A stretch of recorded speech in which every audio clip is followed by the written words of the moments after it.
Good afternoon, St. Louis. DGS 1041 FM KMOX. Happy New Year. Happy Friday. Happy New Year. Happy New Year to everybody. Gonna be a little bit weird. Well, it could be real weird today because I'm still basically sick. Self-fulfilling prophecy. I talked about this before the break. I talk about it every year before the break because it happens every year during the break. And I, once again, had the Tale of Two Cities. My break for Christmas was great. We had a great time. And then it all went away. And I got sick probably about last Sunday. And I've been sick the whole time. And I took tests for COVID and influenza A and influenza B. And I was negative. And doc thinks it's probably a particularly nasty bronchial infection. But it's just really like knocked me on my ass. And I'd pretty much been like bed to couch, bed to couch, bed to couch. Which, as I said to the guys, it's the best week of the year to be sick and the worst week of the year to be sick. Worst because I'm off and I could be having fun. Right. Best because this week is just weird. It's just by definition weird. And like 80% of the country's living in pajamas and stretchy pants and still eating Christmas cookies and stuff like that. And so it just made it even weirder. And we should not be here today because I had the choice to come back today or to come back Monday. And 3 weeks ago, Dave thought it would be a really honorable thing to come in, earlier. That Dave wasn't smart. That Dave was, I hate that Dave. That guy's a douche. He's got me here. And Damn it, Dave. You can probably tell from my voice, it's weird.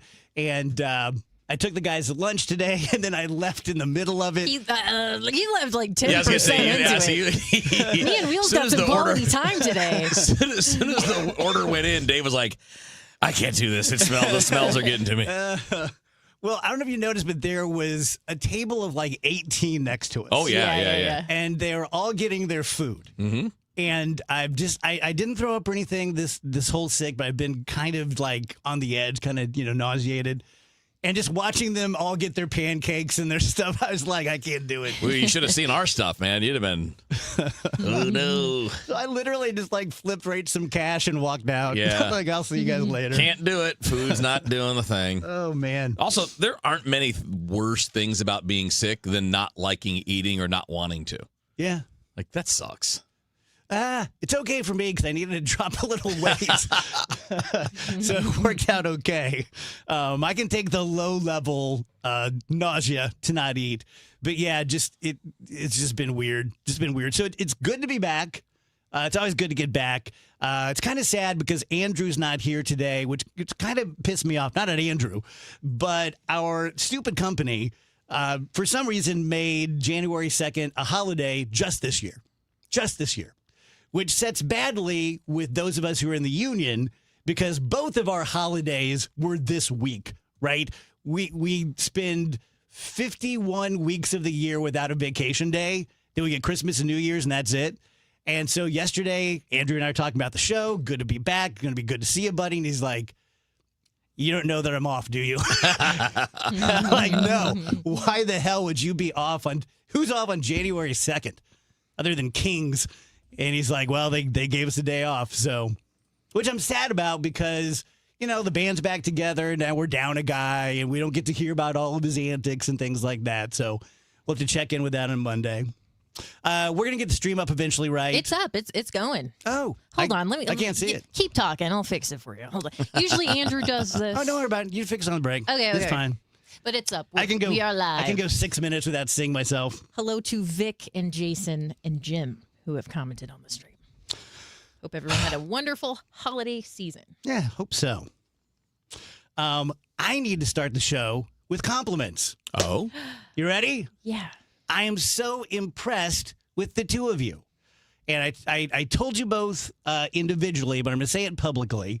Rach did the show by herself for 4 hours, which it's not, I'm not patting her on the head. It's something I've never done. right? I've never done this show by myself for 4 hours. So you not only did it, but you just knocked it out of the park. I thought it was great. You were totally professional. Thanks, Dave. Kudos to you. Thank you. I had a lot of help, a lot of guests, and Hancock and Kelly came and started the show with me. So, yeah, I wasn't by Really myself. good. I was selling wheels, though, at the lunch that you abandoned us at. I was like, this is the first time I've ever hosted, like, without Andrew, because Andrew is just such a support to me. And it's like, he's one of my best friends. I know I can just go to him if I'm feeling like I need a topic. Yep. So not having him there was a big deal. But I was very happy with the way everything played out, and I appreciate the opportunity. Yeah. It was really fun. And then Wheels, you are closet one of the best talk show hosts I've ever heard. Oh, That's true. It's good true. times. Yeah. I mean, like, you're great here on the show, but you're playing a role. And when you did the show this week by yourself, I thoroughly enjoyed, and it was old school. It was old school talk, because talk used to be just a guy by himself talking. You know, that's what KMOX was kind of built on. Sure. Ensemble shows didn't happen until, the 80s, 90s. Yeah. And this show's like the ultimate ensemble show. But I listened for pretty much the whole 4 hours. Damn, sorry about that. Yeah, it was so good. It was so good. I don't know. I used some of our favorite guys. Some of the audio. I used our favorite guy, Chase Hughes. No, yeah. That was fun. Yeah. I have a Chase Hughes topic today. Oh. I just don't remember what it was. I have 5 pages. So I was going to say, you got to be overloaded after sitting on that. Here's what my first page looks like. I can't tell if the camera can see that or not. Mm-hmm. But it looks, like a human wrote it. And then as you go over, now I'm getting sick. Okay? It's crooked. There's a bunch of frowny faces. You're writing all diagonally. Yes, now it starts getting a little bit serial killer-ish, and lots of threats against, past girlfriends and things like that. Do we get to the page where you cut out the letters from magazines and pasted them on there? And I told Rach, I'm like, I was so supremely confident coming into today because I had 5 pages. And as I read through them, it's like, it's a lot of ravings of a madman. So That could make it fun, though. oh, it'd be fun. It'd be a great last show. But I had a really good pre-sick. So on the 23rd, I took the whole family to El Monstero.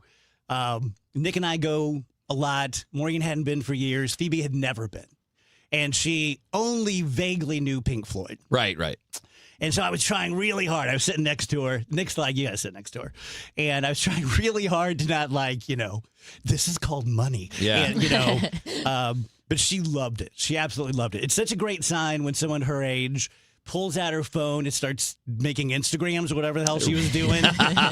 Insta-ticks, something. But anytime that the girls came out, they have these beautiful girls who do pole dancing and aerial, acrobatic ring Cirque du thingies. Soleil. Yeah. Every time they came out, man, it's just like boom. Yeah. It was so cool. I don't enjoy Pink Floyd. I loved that show. Oh, and it was great. To Jimmy and Brian and Mark and they're so Johnny good. and all my boys at El Monstero. Oh my God, I'm just full of compliments, aren't I? Yeah. But I just kept wanting to lean over to Phoebe and go look, I have his number. Those are my friends. I can text him right now. He won't get it He right won't now. get it. He'd probably let me up on stage if I asked him. But they're so good. Dude, it's unbelievable. And we lucked out because they played The Wall. Oh. And then they announced, hey, we've never done the Wish You Were Here front to back. We're going to do it. And then their encore was Dark Side. Nice. Yeah. It was pretty great. Yeah. I mean, I saw them last year, and I was blown away. I mean, I knew they were going to be good because I've seen Jimmy play here in studio. You've talked them up. Yeah. I still was blown away. Yeah. Unbelievably skilled and how great, how well they executed. Amazing musicians. It's one thing to play songs. If you close your eyes, you don't know it's not the real deal. Mm-hmm. It's that clean. Yeah. Yeah. We had a funny moment because when they ended the show, but before the encore, I just don't have my concert legs. And it was such a big finish. Uh-huh. I was like, that's it. And so I stood up and started walking out, and the family followed me like ducklings. And we got all the way downstairs, and Maureen goes, "Where are you going?" And I'm like, "I'm going to call an Uber." And she's like, "What about the encore?" I'm like, "What are you talking about, encore? What is this encore you're talking about?" She said, "They said they're going to play Dark Side." And I said, "No, Mark said we'll see you on the Dark Side." And then I'm like, "Oh, you're a dumbass." So we went back upstairs and pretended we weren't about to leave. That's good. And then Tom, producer Tom, who's godfather to both my kids, is one of the jackbooted cops. Yeah. Who's in the show. And he's been doing it, I think, 20 years. And so he was coming up the stairs, and we were standing there, and people were like taking pictures with Tom and stuff. And Nick and Phoebe are like, "Hey." And he's like, "Hey, how are you guys?" And he doesn't recognize them. He's greeting the fans. He's greeting the fans. That's so funny. And then he sees me, and he just breaks down crying. It was really sweet. He realized. He was like, "Oh, my God, it's my boy. My boy Blue." Then he wouldn't stop kissing me. Yeah. Right on the lips. Maybe that's where he got sick. Over and over. Yeah, probably did. Thanks, Tom. Well, that sounds awesome. I'm glad Phoebe liked it. I mean, it really is an incredible show. Yeah. Whether or not you like Pink Floyd, I happen to like them a lot. My dad loves Pink Floyd, so very familiar, but man, that's a good show. She was cute. She's like, "I have 2 articles of Pink Floyd clothing that I can now wear, not ironically." Yeah, now you can be like, you get it a little bit. Yeah. Christmas Eve was great. Christmas was great. We all agreed, like, it's one of the best Christmases we've had in a really long time. Great presents and just great vibe. That was the day it was like 75 or something like that. I was jealous. Yeah. So where were you the whole We were time? in Michigan. Okay. It was cold. Wasn't 75 in Michigan? It was not 75 there, no. Yeah, Dave will be on a little later with us, but I think one day it was 79, the next day it was 18. Yeah, I think I sent you guys a screenshot. Yeah, I'm like, did. what the hell is with this nonsense? Yeah. And I told these guys, but I'll tell you guys. So we're at Christmas, right in the middle of Christmas. It's either Christmas Eve or Christmas, I forget. And I look, and I missed a call from Dave Murray. Oh. And it was your Christmas call, right? Clearly. And so in front of everyone, very performatively, I could have stepped outside. But instead, I'm like, I just have to make a phone call. Can everyone be quiet, please? I need to call Dave Murray. It was Dave Murray. And I get his machine, and I'm like, "Hey, Dave, it's Glove. Merry Christmas, buddy. Thanks for the phone call. That means so much. I love you guys. I hope everything's going well with Janice. Call me back, my brother." That was Dave Murray. I just had to call him back so we can have Christmas now. And I never heard back. Never heard a thing. And I get in today because I didn't check my work email at all while I was gone. And he had responded to my email, and it just said, "Sorry, butt dial." That's pretty great. That classic. And it's funny because he could have claimed credit. Oh, yeah. It could have been a butt dial, but he could have gotten points for it. Yeah, Sure. but it's so much more fun. All you got to do is Dave go, Murray. "Hey, love you too, buddy." I was so over the top. It's so much more fun for Dave Murray to just throw cold water on the situation. Yes. Yeah, he'll love to hear that story That's at funny. 3:30. That's all I got in me. All right. Oh, well, it was a good show. Welcome back. It's been Thanks. a great 2026. See you Monday.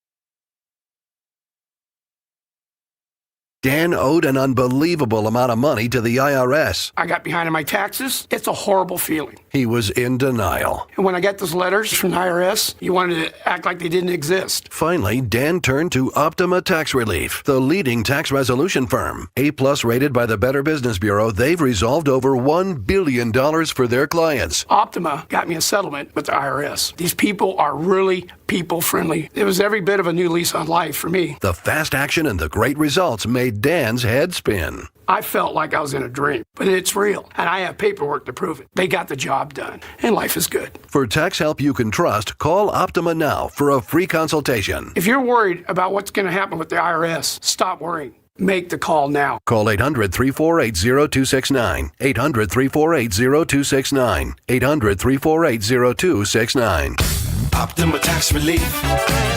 Testimonial from an actual client. Some restrictions apply. For complete details, please visit OptimaTaxRelief.com. A new exclusive offer with an eligible Bank of America Visa credit card is your opportunity to go from cardholder to ticket holder for the FIFA World Cup 2026. For a limited time, when you're approved for a new customized cash rewards or unlimited cash rewards Visa credit card, you're eligible for a chance to purchase FIFA World Cup 2026 tickets. Learn more today at BofA.com/cardFWC26. What would you like the power to do? Bank of America, proud to be the official bank of FIFA World Cup 2026. Bank of America N.A. in partnership with Visa. Terms apply. All rights reserved. Hey, can you blow up some balloons for Jack's party? I can't. I'm so congested. You need Sinex Saline from Vicks. Sinex Saline Nasal Spray. Yeah, just Sinex. Breathe. Sinex Saline instantly clears everyday congestion associated with colds and year-round allergies with a gentle, ultra-fine mist that's no mess and easy to control. Daddy, we need more balloons. On it. Enjoy life's important moments without congestion. Try Sinex Saline from Vicks. Just Sinex. Breathe. Use as directed. We all hear the radio ads about the IRS. They tell you to be afraid, to be scared, and they try to frighten you into calling. I'm not here to do that. Tax Relief Advocates is different. TRA is here to tell you that if you owe money to the IRS, whether it's $5,000, $50,000, or $500,000, we have a solution. It doesn't matter if you're sitting in your car, at work, or with your kids. No matter where you are, call now. 800-575-6986. Don't lose hope. TRA can eliminate or reduce what you owe to the IRS. Generous programs are now available that can give you a fresh start. Our passion is taxes and helping individuals fix their IRS problems. We have over 1,000 5-star reviews on Google and an A+ with the Better Business Bureau. You don't need to be afraid of the IRS any longer. End your tax nightmare today by visiting us online at TRA.com or call 800-575-6986. That's 800-575-6986. Tax Relief Advocates. Real solutions for real people. The news of 2025. All residents of Los Angeles County in danger. January. The entire town is gone. An American Airlines flight colliding with an Army helicopter. This is a difficult day for all of us at American Airlines. A tremendous changing of the guard. I, Donald John Trump, do solemnly swear. President Donald Trump threatening 25% tariffs on Mexico and Canada. For all the news of 2026, stay with 104.1 FM KMOX. Hi, this is Congresswoman Ann Wagner, representing Missouri's 2nd Congressional District. Congratulations to KMOX on 100 years of serving our St. Louis community.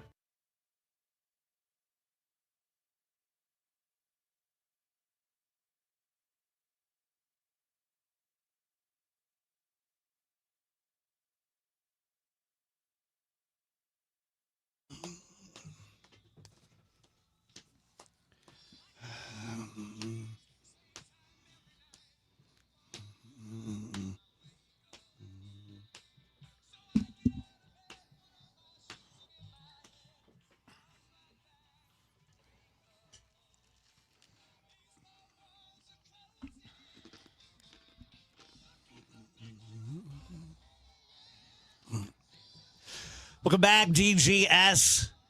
Happy New Year. Jacob says, how many gummies did Dave take at El Monstero? None. Whoa. You don't need them there. You don't need them. I was with my family, and my worry isn't that I'm going to get kooky and, like, jump over the railing or eat some guy's face or something.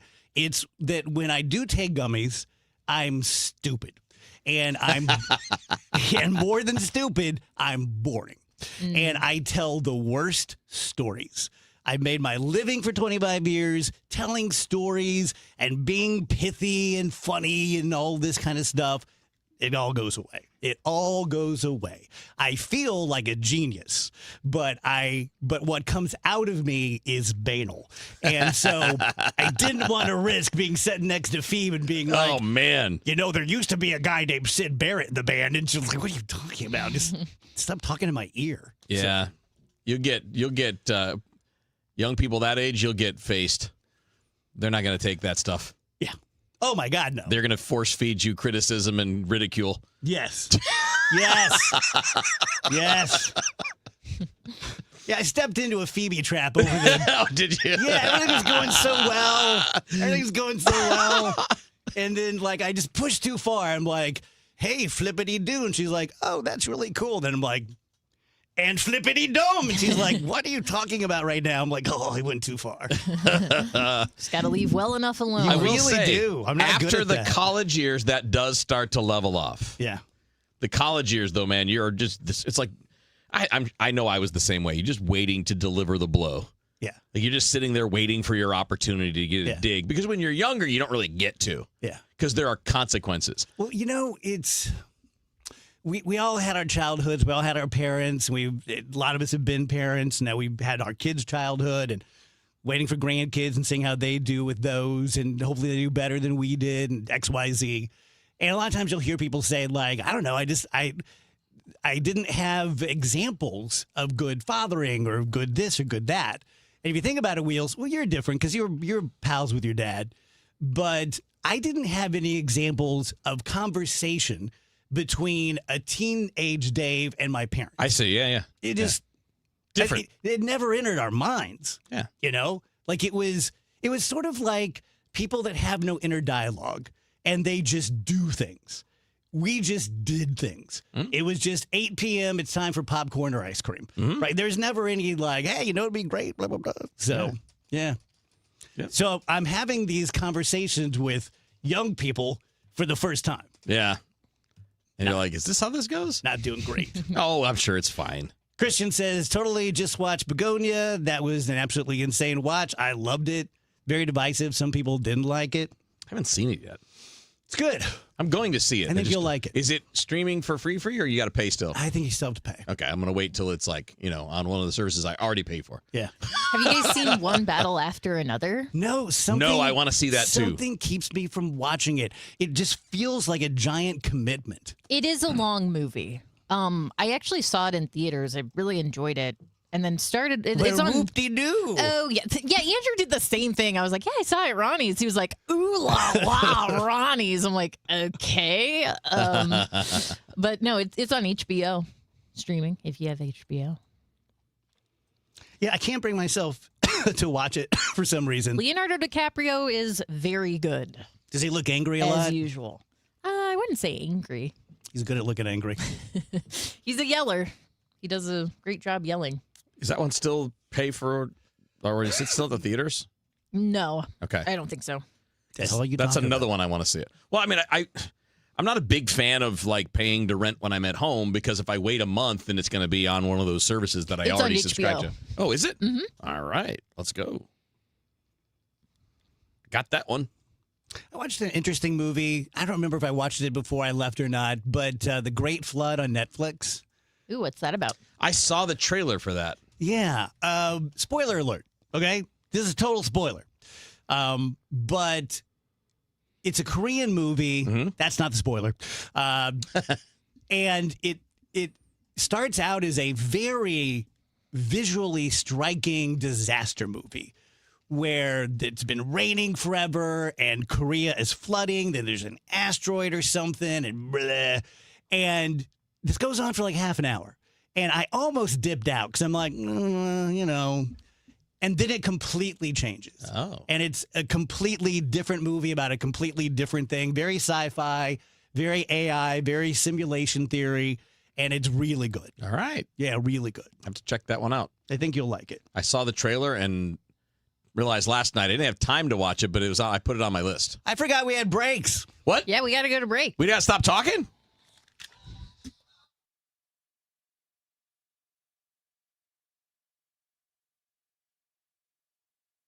I'm John Morgan of Morgan & Morgan. A question I get all the time is how did we become the largest injury firm in the world? We have over 1,000 lawyers in all 50 states and close to 6,000 coworkers. Our call center is on duty 24/7. You can reach us at any time at forthepeople.com. But the real reason is we won a lot. When you visit our website, go to our verdicts and settlements. There you will see what our clients were offered and what they were awarded at trial. All those verdicts help us resolve many cases fairly and early. You see, nothing beats reputation. The insurance industry knows who we are. We even have insurance adjusters call us for representation because they know too. We've made it easy. On your mobile device or computer, go to forthepeople.com and we will get busy. It's that easy. Call today. Morgan & Morgan, for the people.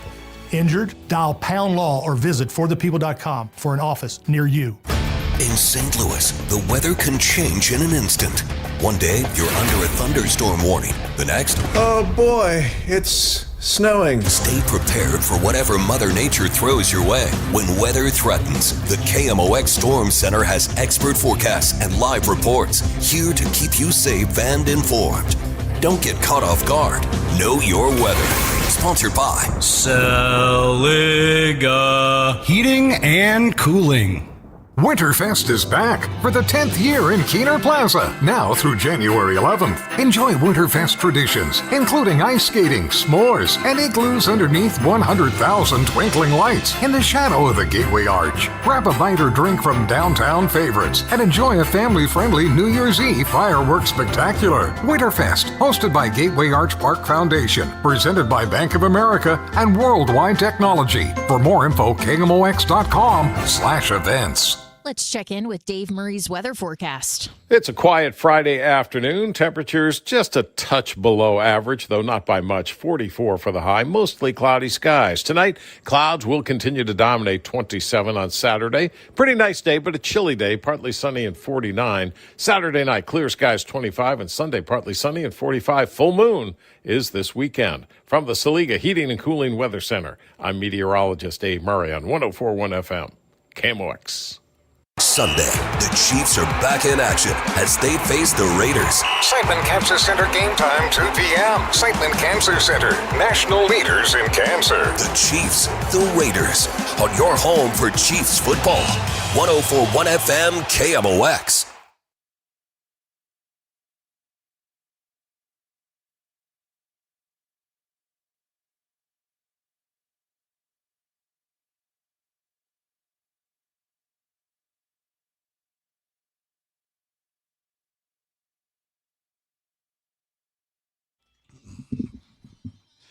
Welcome back, DGS. Rach, my head looks enormous because I don't have my normal headphones.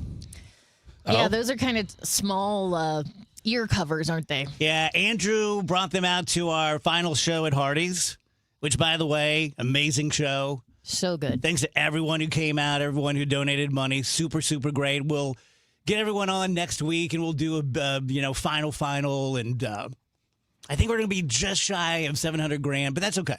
That's okay. I think we raised almost $60,000 this year, which is great. And we're set up to blow through $700,000 next year. And I shouldn't get that bent around the numbers, but I do. I can tell you what the number really is. A lot. Yeah. Yeah. That's a lot. It is. It is. Where was I going with that, though? Oh, Your the head headphones. Yeah. giant. And then Andrew took them home and he left them. Stupid Andrew. Not even here today. He was here earlier. Didn't even come in. Yeah, he came in just to dunk on us and say he was leaving. Didn't bring my headphones. He brought Megan with him. He did. Yeah. That was fun. It was nice. Sometimes I get to believing that Megan is just like a It's like a beautiful mind situation. Yeah, right. You hear some of those stories, like the hammock stories as an example, and you're like, is that a real person? Yeah. And then it's just Andrew telling a story, though. That's the point. Yeah. I'm sure it's not as goofy as it sounds like in real life. Jacob is very observant. He just asked if the timing of the commercials or the show change. Not necessarily. I'm assuming a little light on spots just because it's the beginning of the year. So we were back a little earlier, but that's impressive that you noticed that, Yeah, Jacob. it's still the holiday scheduling. They did me a solid today, and they scheduled no live endorsements. Look at that. I've not had a day with no live endorsements for 25 years. There you go. Yeah. Why don't you just do one for I gotta fun? sell Yeah, something. make one. Yeah, I make gotta one. sell something. Let me sell you Kyle Sexta over here. He's the best Sexta you're gonna find. That didn't Is that sound how great. you pronounce your last name? No. Yeah, I didn't think so. I'm selling it. Yeah. It does kind of sound better that way, though. It does. Sorry, Kyle. You're gonna go nowhere in this business without a name like that. Look at me. Sexta, I didn't even know. No, sorry. Question for you. Everyone has their number, but within reason. You know how we do these things like, would you this for $10 billion? Would you that for $10 billion? Andrew got really mad at Wheels because he wouldn't give him his dog. I wouldn't. Right. What is your number to give up your sense of humor? I'd say there'd have to be no number. You just be normal. I think everyone here has a good sense of humor. You wouldn't be making your living doing this if you didn't. So don't feel bad about that. What would you take to give it up? And people online, too. So I don't find things funny anymore? No, you're just normal. You're just not a funny person. Oh, well, dude, what are you willing to give me? I don't care. I don't personally need to be funny. Really? I mean, I'm not that funny. I'm definitely, I can make jokes and make people laugh, but I don't carry that as like a core part of my personality. Is like, I'm the funny one. Like, no, I don't. So if I still get to find what you guys are saying funny, then like, sure. Sexta, how about you? That's gonna stick, That's not going anywhere. No.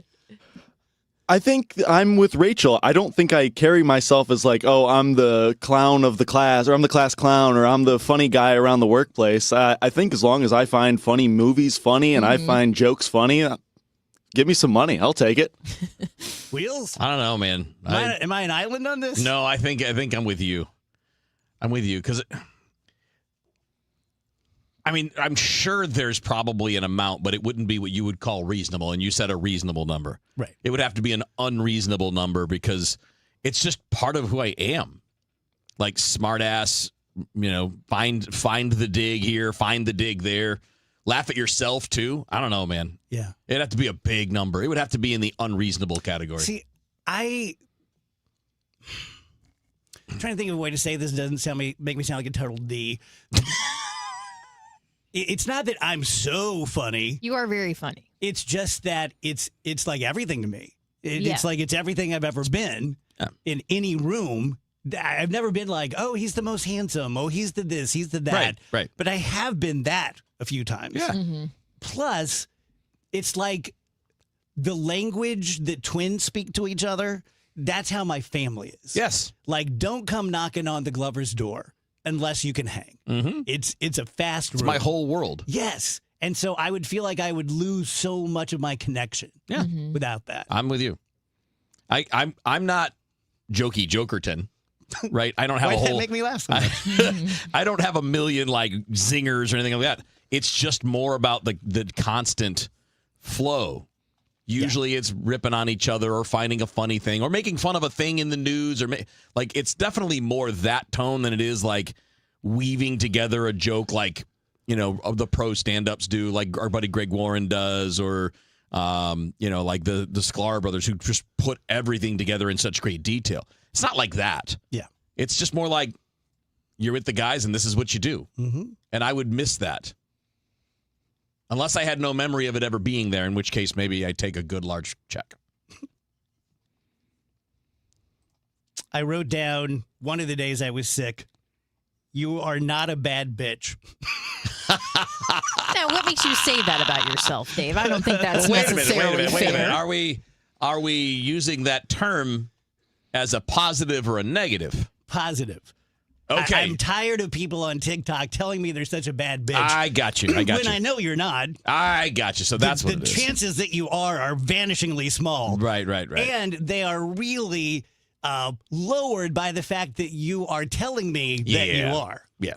And I just want to be able to go to each one of those people and knock on their door and go you're probably not. No. If you are, you typically don't need to advertise it and tell anyone. Yeah. People know. It's kind of like the tough guys that always want to give you the speech about what it's like to be a man. Yeah. All right, dude. You're just convincing yourself. We get it. Yeah. Yeah, it's really in your heart whether or not you're a bad bitch, I feel. Yeah. I mean, it's also in your actions. Like, people are going to know if that's what you are. Like, you don't have to tell anybody. Yeah. I also wrote down, to me, it's one of the best feelings in life when you go to someone's house and their pet comes right up to you and they go, wow, that Shorty doesn't like anybody. I think I'd rather have that than my law school degree. It's pretty good. It is I just glow when people, and then being me, I can't leave it alone. I'm like, So he didn't like people? Like normally he just doesn't like people? Like so you can tell me more like, no, he really doesn't. I'm definitely like that. You're with, some kind of rare person. If I can get a baby to smile at me, I'm like, day made. I don't need to accomplish anything else. Yeah. Think there's anything to that? Yeah. Like dogs and babies sensing good and bad? I think it Not definitely about good means, and bad. I think it's your demeanor. Yeah, you're giving off good vibes in the moment, at least, in order Yeah. for them to feel comfortable and want to be around you. Because I do that. I get that same exact thing with animals, mostly dogs, but cats sometimes. But mostly dogs because I'm allergic to cats. But it's because you know how to approach them and you know how to present yourself in a way where they're comfortable with the energy you're giving off. Because they read body language, they read your face, they can read your scent. So if they know you're a little bit afraid, they can tell that, which doesn't necessarily make them aggressive, but certainly makes them react in some way. Dogs have always gravitated towards me because since I was small, the first thing I do is I smell their butt. And, right. They like that. Yeah. It You makes get up them in feel there and comfortable. Well, that's how they greet each other, so they look at you as one of them. Okay, I already know how Wheels is going to answer this question, but Dave, when you were little, were you afraid of dogs? No. Dude, I was so scared of them when I was because we Really? didn't. You didn't have them? Yeah, we didn't have a dog until I was 11, and we got him as like a tiny puppy, so he was able to grow up. And by the time he was the big lab that he was, like everything was fine. But when I would be around, especially big dogs as a kid, I was just so scared. Now, I was very respectful of dogs because I grew up in no rules town. Like, dogs were just everywhere. No one had an indoor dog. Yeah. Eddie O'Neill had JoJo, a poodle with painted nails that we gave Eddie so much trouble for. Like he actually did it. painted the nails or something. You look back and you're like, it wasn't even funny. Like, it wasn't even a joke. Like, where's... But I was very respectful. Like, if a dog came running up in your yard in South Roxana, you didn't just go, hey, buddy. You know, you're like, okay, am I going to need to run? Am I going to need to fight? So... Rabies shot, you know? I was terrified of that as a kid, too. I'm me I'm too. going to get rabies. Me too. 17 Any shots in the minute now. stomach. That's for some reason, that is just burned in my brain. I don't know if that's anywhere near true. I remember one time, boy, I'm telling a lot of bad stories about myself. Sorry, I'm prompting them. I'm like, so were you scared of dogs? Because I was. Have you ever heard a child? One time, this kid in my neighborhood, he was pretty small, probably 4 years old, and he was bitten really bad by a dog. And there was this citywide search for the dog because what if he has rabies? And so we're all out there on our bikes. Now, of course, if there were a potentially rabid dog in the neighborhood, I wouldn't let my kids go out, but Jack and Francis are like, go find that dog. So we're out there just riding our, Huffies Go and stuff. outside. Boys, it's up to you. Looking for the dog. And I found the dog. I was the one who found the dog. And, went, told the grown-ups, they found the dog, they caught it. And everyone, I could make this movie if I could make movies. Everyone is in this kid's front yard, this little, Scrabble house. And he's sitting on the porch and his legs all bandaged up.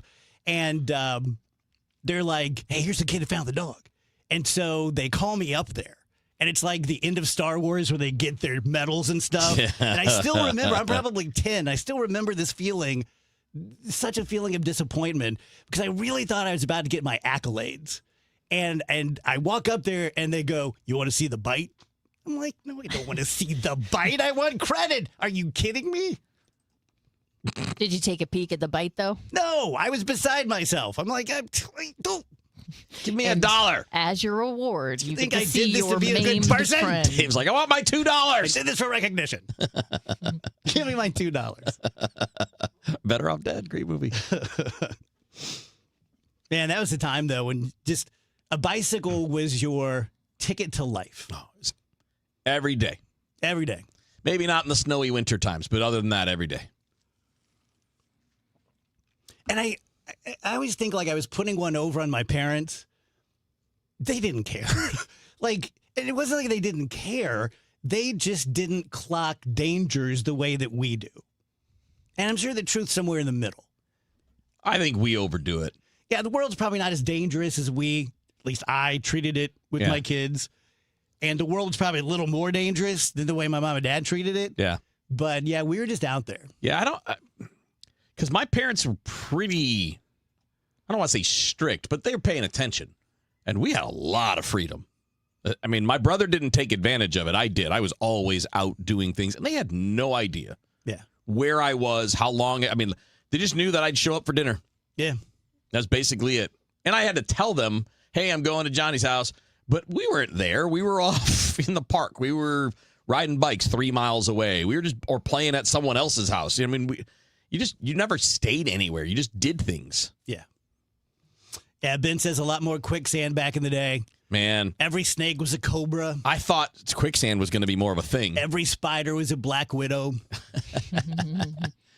God, this time of year was the best during the holidays because we used to get a lot of snow, and there was a state park behind near where my friend lived, and you could just build bobsled runs down the hills in between. Cool. Oh, my God, was that great. I was just thinking about one time, I think I've told you guys this before, there was there weren't many trailers, ironically, in South Roxana, but there were a couple on this lot.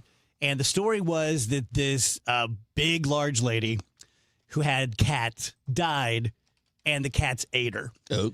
And so we used to, it would be a dare to pull up and look in the window of that trailer as if she was still going to be in there.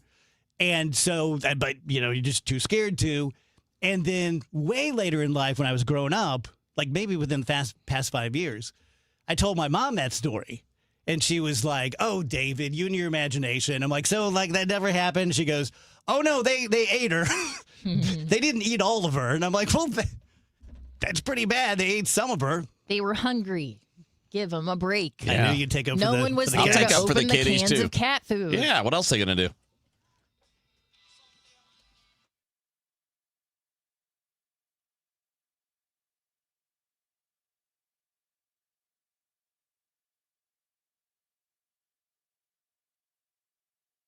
Okay, we've got the chips, the fancy cheese, the sparkling cider. Oh, and I need to fill up the tank on the way home. Look at the cart. We haven't even hit midnight yet, and you're already blowing your save money resolution for next year. I'm not blowing it. I'm being smart. I'm using Upside. Upside? That cashback app? Exactly. I just claimed an offer, and just like that, I'm getting cash back on all these groceries. And I'll do the same at the gas station. It's how I earned an extra $250 this year. Wait, $250? Yep, that's extra cash I can cash out to my bank or throw onto gift cards to my favorite spots. Download the free Upside app and start earning cash back now. Use promo code POP10 for a $10 bonus on your first grocery purchase. That's promo code POP10. Make your resolution easy this year. Download the free Upside app today and use promo code POP10 for an extra $10 bonus on your first purchase. Offers vary by user and location at participating merchants. Go to upside.com for terms and conditions. It's 2026 and it's time to get your home zero-resified by calling our cleaning heroes at Zero Res. 3 rooms of carpet clean starting at just $119 plus a free hallway, and take 15% off regularly priced services when you mention the KMOX special. ZeroResSTL.com. Oh, could this vintage store be any cuter? Right? And the best part? They accept Discover. Accept Discover? In a little place like this? I don't think so, Jennifer. Oh, yeah, huh? Discover's accepted where I like to shop. Come on, baby, get with the times. Right, so we shouldn't get the parachute pants? These are making a comeback. I think. Discover is accepted at 99% of places that take credit cards nationwide. Based on the February 2025 Nielsen report. My best friend Jimmy came over for coffee. Said it's cold enough in here to play hockey. Well, my furnace broke and it's already late. Call Jerry Kelly cause they're open till 8. JerryKelly.com. They'll be here quick and have you feeling good. JerryKelly.com. Cause your furnace will be running like it should. They're certified technicians, I've been told. Will help you when it's hot and help you when it's cold. JerryKelly.com. They're fast and they're good and they got it going on. JerryKelly.com.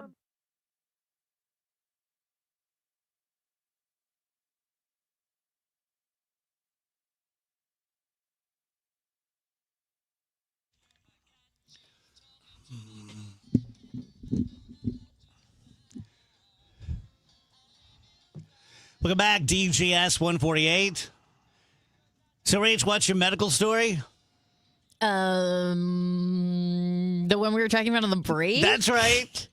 All right, let me see if it loaded when I clicked on it. Okay, scientists say the size of your butt could be a hidden sign of autism. Which way? I think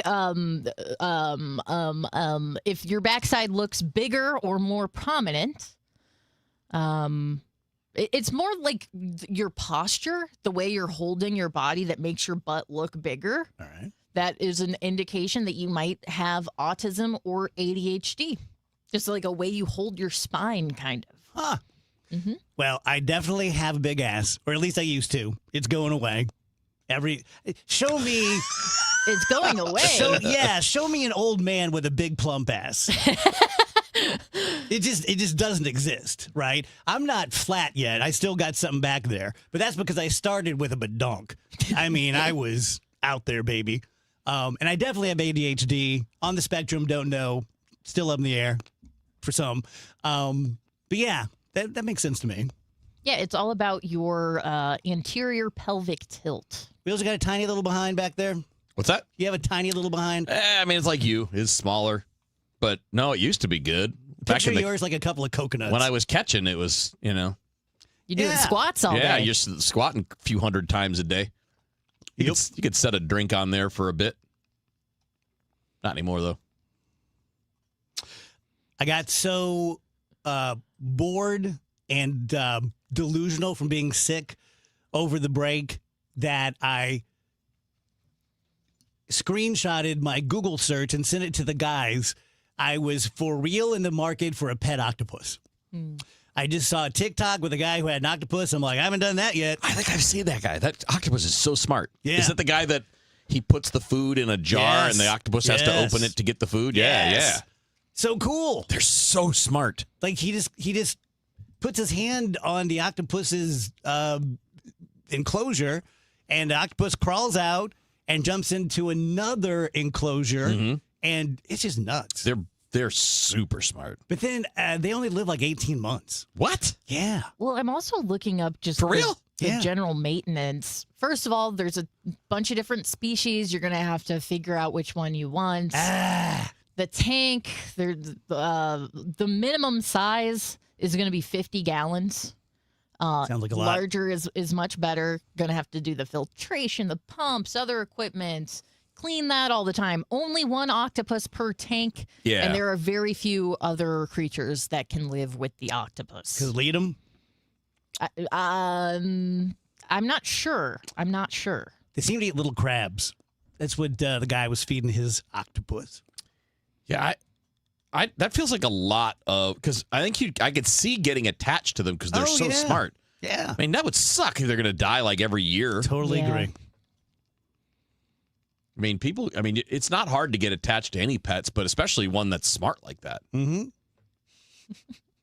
Smiley says, all of my dots are finally connecting. I guess because of the Yeah, you help some ADHD people out story. there. Yeah, do some research, people. You got a nugget. Yeah, one time I was at I think it was at the Florida Relays, and I was wearing bicycle pants. Back then, that's what you used to sprint in, because I was a sprinter in college. And I was just wearing bicycle pants and a hoodie, and I had the hoodie all pulled up. And I was walking up the stairs of the stands like you do at track meets, and there were a bunch of guys, and they saw me from behind, and they started whistling. Oh. Ooh. That's right. And Did you give them a little show? I didn't mind. Did you? I did one of those coquettish turns did you? Oh, boys. They're like, ah. You should turn around like in your deepest voice. Going, hello there. Just a random white dude. What the hell is this? Yeah, I told you I always wanted to be in the Granny's Fanny contest. Oh, that's right. You Never did almost had the enter guts. that. Never had the guts. Yeah. Went to Granny's many times wearing bikini underwear, but never pulled the trigger. I'm sorry, what is a Granny's Fanny contest? Granny's Rocker was a really cool venue in Granite City, I think, over on the east side. And every Wednesday was Granny's Fanny contest, and they would have guys and girls, and they would compete, and then you'd win for best fanny. And I felt like I could compete. I felt like I had the goods. I just didn't have the guts. That's a lot of it. Well, that and butts. Maybe I can still make that happen. Why not? Why not? I'm playing 16 over baseball. Yeah, you could get in the 60 and over fanny It contest. could be geriatric ass contest. That looks like the butt of a much younger man. Yeah, look, a day over 58. Look, it's got actual shape to it. Oh, man. He was like, now, it used to be a lot bigger. Let me tell you a story. This one time at a track meet? Oh, I would. Wheels, you'll get this one. I just, for the first time in my life, bought a Rawlings Heart of the Hide baseball glove. Nice. They're really expensive. Yeah. This one was like $330. Mm-hmm. But, I wanted it. And they last a long time. They last forever. And then yesterday I was watching TikTok, and it was Little League, and there was a kid, he just got my glove. This kid's 12. What do you think of that? It's normal. Is it? Yeah. You think it's good? You think it's bad? You think it's indifferent?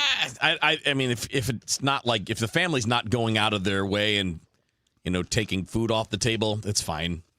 It's fine. As long as you're getting something that you can use for multiple years. Don't be doing that every year. That's the hard thing about having kids. When you're coaching them, it's like they're going to grow, so you better make sure that glove can grow with them. I'll tell you guys about Dr. Maupin at BioBalance Health. You guys know this as well as I do. You're feeling like maybe you've lost your testosterone. There's every chance that you have. It used to be a 50 and up kind of thing, and for whatever reason, diet or environment or who knows, we're losing our testosterone, men and women, earlier and earlier. Dr. Maupin has lots of people in their 40s. I'm 61, some people in their 70s. And you get these bioidentical hormone replacement pellets. That's a mouthful. Takes about 10 minutes to have them inserted. You get a numbing shot. It's no big whoop. And then you just feel better. Sexually, libido comes back, performance comes back. In the gym, you're going to be able to work out and actually get gains from it. And then right next door is BioBalance Skin, where you can get Botox and chemical peels and microneedling. And with the holidays coming up and holiday parties and things like this, you might want to just kind of freshen up the face. You can do that at biobalancehealth.com. Guys, I tell you something. I've been talking about the FanDuel Sportsbook for months now. Obviously, been live since December 1st. We're a full month in. It has been a blast. And they're still running programs, still doing things for new customers that can get you in and join on the fun like the rest of us. You hear Ranj and I talking about it here on KMOX. And FanDuel is the official sportsbook of KMOX. You can jump into the mix now and join as a new customer and get $300 in bonus bets with your first $5 bet. So you sign up for an account, you make your initial deposit, whatever amount you want, as long as it's at least $5, and then you place a bet for $5, then you get $300 in bonus bets. And you don't have to win that initial bet to get those $300 in bonus bets. So whether it's football like we had over the weekend or during the week, boy, the week and the weekend are blending together. But, you've got college football, you got the pros coming up. Obviously, you can use hockey and basketball, and eventually baseball season is going to be here before you know it. It's all done on an app that's safe, secure. It's super easy to use. So it's very simple. Just check out FanDuel today. Go to FanDuel.com/Missouri. You can find out more about the $5 bet getting you $300 in bonus bets and more about the app as well, because it's time to play our game with FanDuel here in Missouri. So remember, 21 and older and present in Missouri to play. If you have a gambling problem, call 1-800-GAMBLER. First online real money wager only. $5 first deposit required. Bonus is issued as a non-withdrawable bonus bet that expires 7 days after receipt. Restrictions apply. See terms at sportsbook.fanduel.com.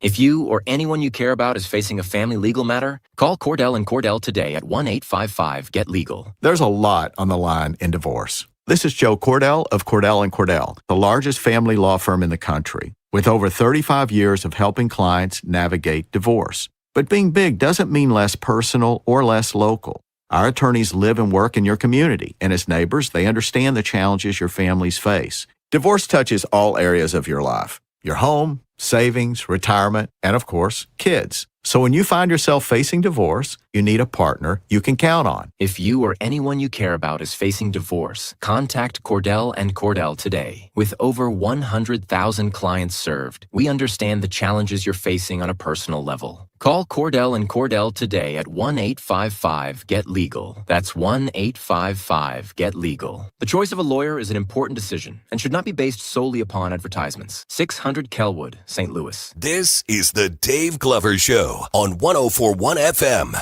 KMOX. Wesley Financial Group is not a law firm. Ask yourself this question. Is it really worth holding on to that timeshare that you know you need to get rid of? Here's the truth. The average maintenance fee just went up over 17%. That could have been 117%, and there's nothing you can do about it. When you buy a timeshare, you give them a blank check for annual maintenance and assessment fees. I'm Chuck McDowell, founder of Wesley Financial Group. For 15 years, I've helped over 50,000 families cancel their timeshare. Not sell it, not transfer it, cancel it. Did you buy a timeshare because they told you it was a great investment and your maintenance fees would never go up? That's a lie. Are you ready to get rid of your timeshare once and for all? Simply call us and I'll send you our timeshare exit kit that explains all your options for cancellation. Call Wesley now for your timeshare exit kit. 800-823-5544. That's 800-823-5544. 800-823-5544. 104.1 FM.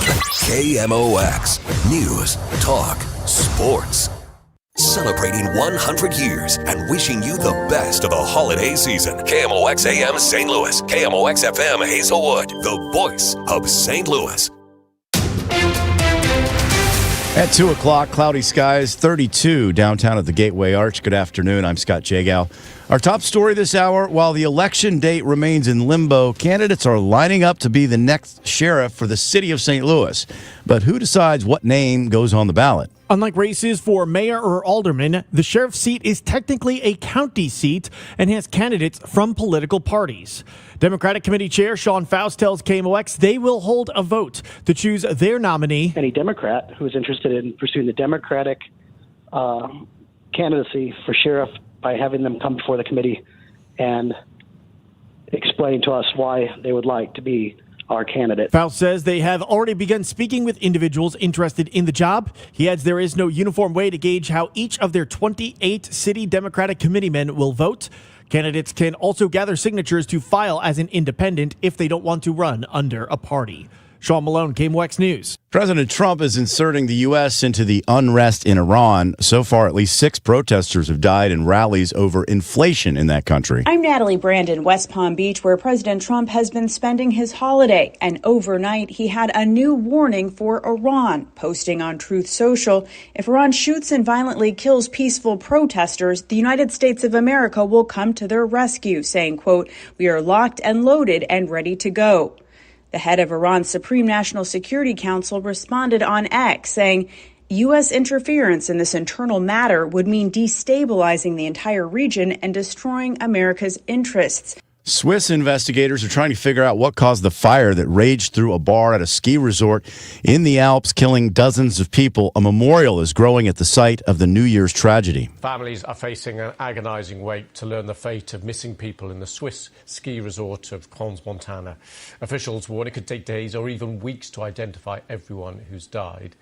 Meantime, the search for more victims continues. BBC's Lewis Vaughan Jones. Investigators say it's too early to identify the cause, but they have ruled out an attack. From the KMOX Business Desk, sponsored by Krentz Financial Group, KFGadvisors.com.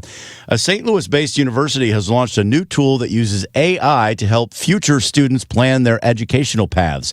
Webster University Vice President Lisa Blazer says it can be hard to navigate options on a website. So I think what this tool does is it actually gathers that information based on the student's interest and what they might want to pursue as a career. And it grabs all that information from a knowledge base on our degree programs, and it provides that information in a much more easily digestible format. Now your weather forecast. Mostly cloudy and chilly with a high of 38 this afternoon. We stay cloudy tonight, low 28. Early clouds giving way to some sun tomorrow, high near 40. I'm AccuWeather meteorologist Heather Zayer on 104.1 FM KMOX. Right now it is 32 in St. Peter's, 31 in Florissant. We have 32 downtown at the Gateway Arch. I'm Scott Jagow, KMOX News. The Dave Glover Show is sponsored by the Michaels Flooring Outlet, the flooring experts. IGotFloored.com.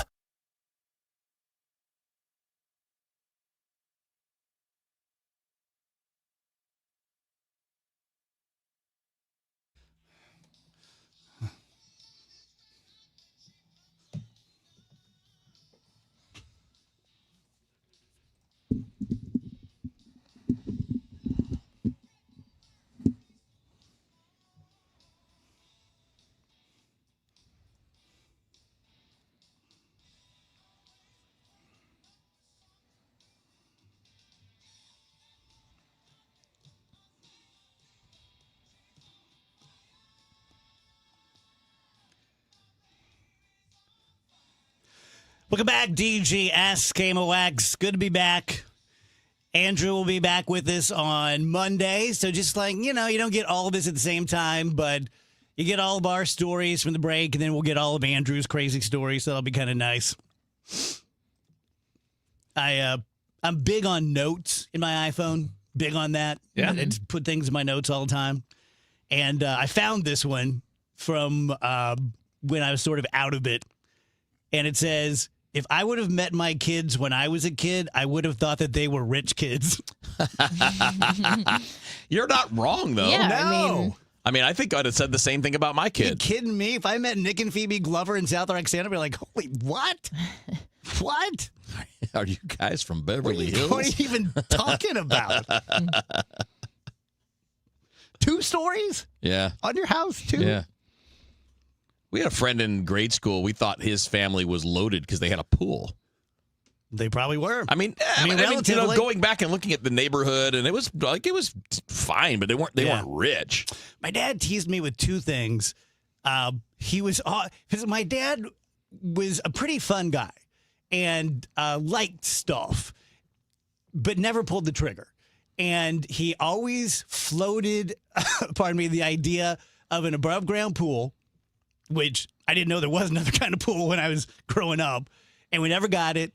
And then a pool table. Oh, yeah. Yeah. That was a big thing back in the day. Yeah. It still is to a lot of people. They're fun. I have one now, and I haven't played it in 15 years. Yeah. Yeah. I mean, I don't think I would necessarily unless there was like a gathering at the house, because if it's between a pool table and my Xbox, I know which one wins. Mm-hmm. That surprises me a little bit about your dad and the pool, Dave, for whatever reason. I not that I like think about your dad all the time, but I would never place him as someone like, let's go swimming, let's open the pool up. Yeah, my dad was a weird mix of a guy. And he was very different with me than he was with other people and other kids. Everyone called him Wacky Jack. And like we would go to a barbecue and he was just horsey rides and wheelbarrow races and the whole bit. And so he had that side of him that was really outgoing and gregarious and loved fun. And there was my side. That era, that generation, that's kind of probably what they thought they're supposed to be. Yeah. Yeah.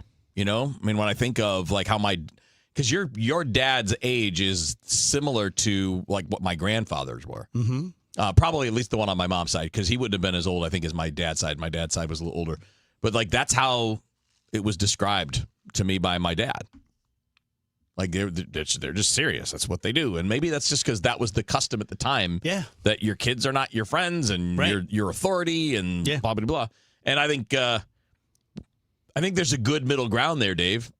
I think we've kind of hit that middle ground where you get a little bit of too much on the other side of it now. And, no, we're going to be friends and I'm not going to discipline my kid. Well, good luck with that. Mm-hmm. Okay, this is a complete left turn, but I just saw this story. Apparently there was fake information going around on TikTok saying that there was going to be a New Year's fireworks show at the Brooklyn Bridge. Mm-hmm. Which I guess if you take the time to think about that, like they're probably not going to set off fireworks in the middle of New York City. It just kind of doesn't seem like it would happen. But there was a rumor going around like, yep, Brooklyn Bridge having a fireworks show. And thousands of people showed up to watch it, and it didn't happen because it was fake. Wow. Yeah. That sucks. That's not going to be the last time something like that happens. No. I fear. Now, you probably should, I don't know, like look it up other than just what you see on the TikTok. I'll tell you where it was, though. That fireworks show was in my damn neighborhood, is what I'm telling you. Really? Don't even tell me about the economy, because people in my neighborhood spent billions of dollars on fireworks for New Year's Eve. It was unbelievable. Nonstop. Now, I know it's midnight, but it's New Year's Eve. Like, the time is... I was just stunned by the number of explosions I was hearing. Yeah. It was unreal. I know. And it went on for half an hour. Like, you guys spent probably $10,000 on things to just put lights in the sky. Missourians love small fireworks. God. These were not small, my man. These were like the real deal. Like, if you would go see them at some municipal fireworks show. And I don't know how people got the money to do that.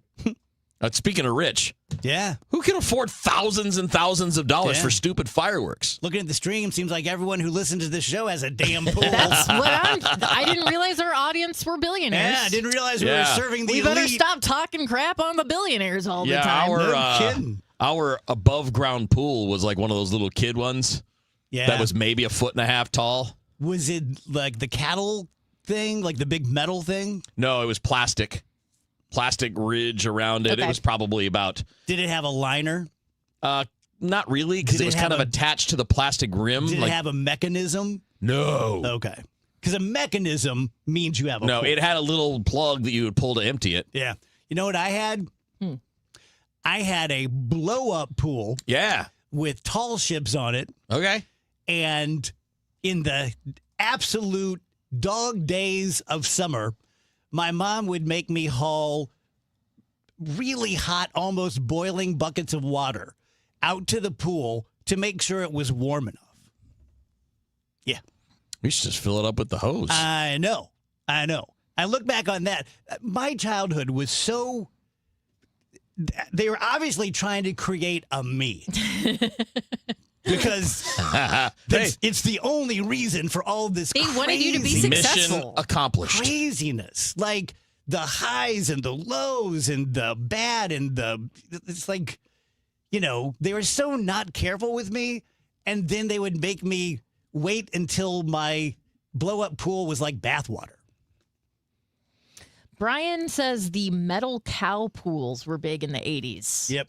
Yeah, I would always see those at Farm and Home Supply, and I just did not understand why I was not allowed to have one. Yeah. Now, as an adult, I realize it'd be a giant pain to drain because it's a heavy metal bucket of water that you have to flip over. But one of my friends had one, and it was the magic of childhood to get a whirlpool going. Oh man! Oh yeah, we definitely used to do that. You'd move around, as fast as you could. Yeah, we did that. That was fun. I don't know why we thought it was fun, but it seemed fun. I took swimming lessons one year when I was about 5th grade at Roxana Pool, which I didn't know existed, and I lived 3 miles away. And I was little South Roxana kid wearing my cut-off jeans and a striped shirt. Imagine that. So all these normies from Roxana wearing their trunks and no shirt, and my little Spanky from the Little Rascals ass is wearing basically jeans and a street shirt. Dave is one of our gang. Yeah, I just needed Stymie next to me in a fedora. You got to find, what's that other dude's name? Alfalfa. But I remember they had stations, and there were 4 stations. And I'm not even exaggerating this very much. The first one was put your face in the water. And then the second one was swim the length of the pool. Well, wait, that's number 2? I spent all my time in that station the whole week. That's a lot. And I would get 2 tries, and I couldn't swim at all. They didn't teach me anything. Oh. And I remember the instructor, who was literally probably 16. Oh, yeah. Was just flirting with the other 16-year-old instructor. And I'd never seen flirting. I'm 10. But I'm like, I know what this guy's doing.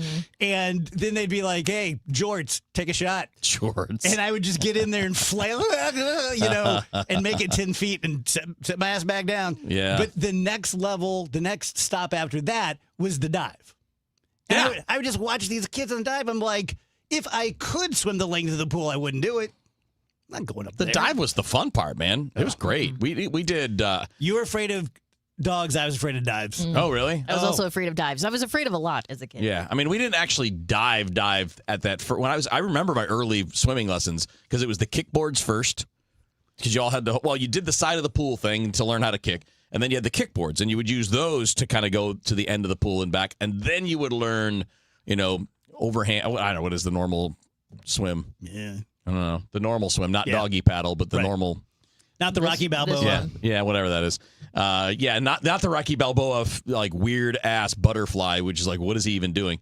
But then you would That's get the to only way I can swim. Oh, really? Yes. That weird ass butterfly like Yes. Rocky Balboa? Yes. Interesting. That's a hard way to swim. I know. It's the only way I learned. And then you learned to tread water. And then we did the diving board where you had to jump and then the person was there to catch you. Yeah. They were like treading water the whole time and you thought they were magical Mm-hmm. because they could just sit there and not sink. Yeah. Yep. And then they always missed you. And you'd be like, well, I'm underwater. Somehow you always pop back up, though. When my life changed and I got my first girlfriend whose dad had money and they had an in-ground pool, and every kid in the high school would hang out at this house. It was the popular house. And her dad would rip off a couple of $100 bills and give them to us and say, go buy like 50 cases of soda. And we'd go down the hill to Kroger, and it was just like I went from Jack and Francis going to Dairy Queen a couple times during the summer to having a girlfriend with an in-ground pool and an Intellivision and a rich dad, and I'm doing flips off of diving boards, and you were gold digging. It was weird. I was digging for something, man. I was digging to stay there. Dave's like, this is the good life. Funny. So funny just how relative everything is. For sure. I thought this was an interesting study they did. They wanted to gauge people's reactions to other people's reactions to them when they had a big scar in their face. So they brought in people to do this study, and they would put a realistic fake scar in their face. And they'd say, okay, we're going to send you out into the public or on I think it's maybe dating, like speed dating or something. And they say, let us just touch up your scar. But what they didn't know was instead of touching it up, they were erasing it. And so people who thought they had a scar on their face would come back from the experience and be broken because of how terribly people treated them because of their scar when they didn't have one on their face. Okay. Isn't that interesting? Yeah, that's weird. That's like you're just expecting it. Yes. So you're seeing what you're expecting. Like a self-fulfilling prophecy. Yeah, yeah. Like I know you're looking at my scar. Right, right. And we're not having a good interaction. Right. When you, in reality, don't even have a scar. Huh. That's a good lesson, though. Kind of clever. I saw a thing, and I don't remember where I saw it. It was probably on Twitter or something, but it was really short, but I think it's fairly accurate, I think. It said something like, when you're 20, you worry about what everybody thinks. When you're 40, you don't care what anybody thinks anymore. And when you're 60, you realize nobody was ever really looking to see what you think anyway. Yeah, that's so true. Like they weren't thinking about you at all. And It's that's so what you true. realize is over time is you're always thinking about what other people are thinking. In reality, they're not even thinking about you. Just think about how often, how infrequently you're thinking those things about someone else. Yeah. I find it incredibly comforting that people don't think about me. Does that make sense? Comforting? Yes. Yes. Yeah. I mean, don't get me wrong. I don't want people to not ever think of me. Right, right. No one wants that. But nobody's obsessing with you. Right. That, and the first time I heard that, maybe I'm just a narcissist, but the first time I heard that, I thought, wow, that's kind of mind blowing. Yeah. Like those people you think you're in trouble with or think this of you, like they're not thinking about you at all. And if they are, it's like a flash. Kind of comforting. Yeah. Well, that's when we talk about like how big the universe is and how many people have lived and are projected to live. And a lot of times I hear people saying like, oh, it makes me feel small and insignificant. And I'm like, I feel small and insignificant. It just helps. Yeah. It like relieves the pressure I'm putting on myself to be a certain way. It's like, ultimately, yeah, who cares? My buddy Rennie jumping in the stream. Welcome back, Dave. I love filling in on the Dave Glover Show, but wow, it's a lot. Thank you, my brother. Thank you for filling in. You did great. I listened to the whole thing. You and Claves are fantastic. You fill in anytime you want. Be a guest anytime you want. You are a good man and a good broadcaster.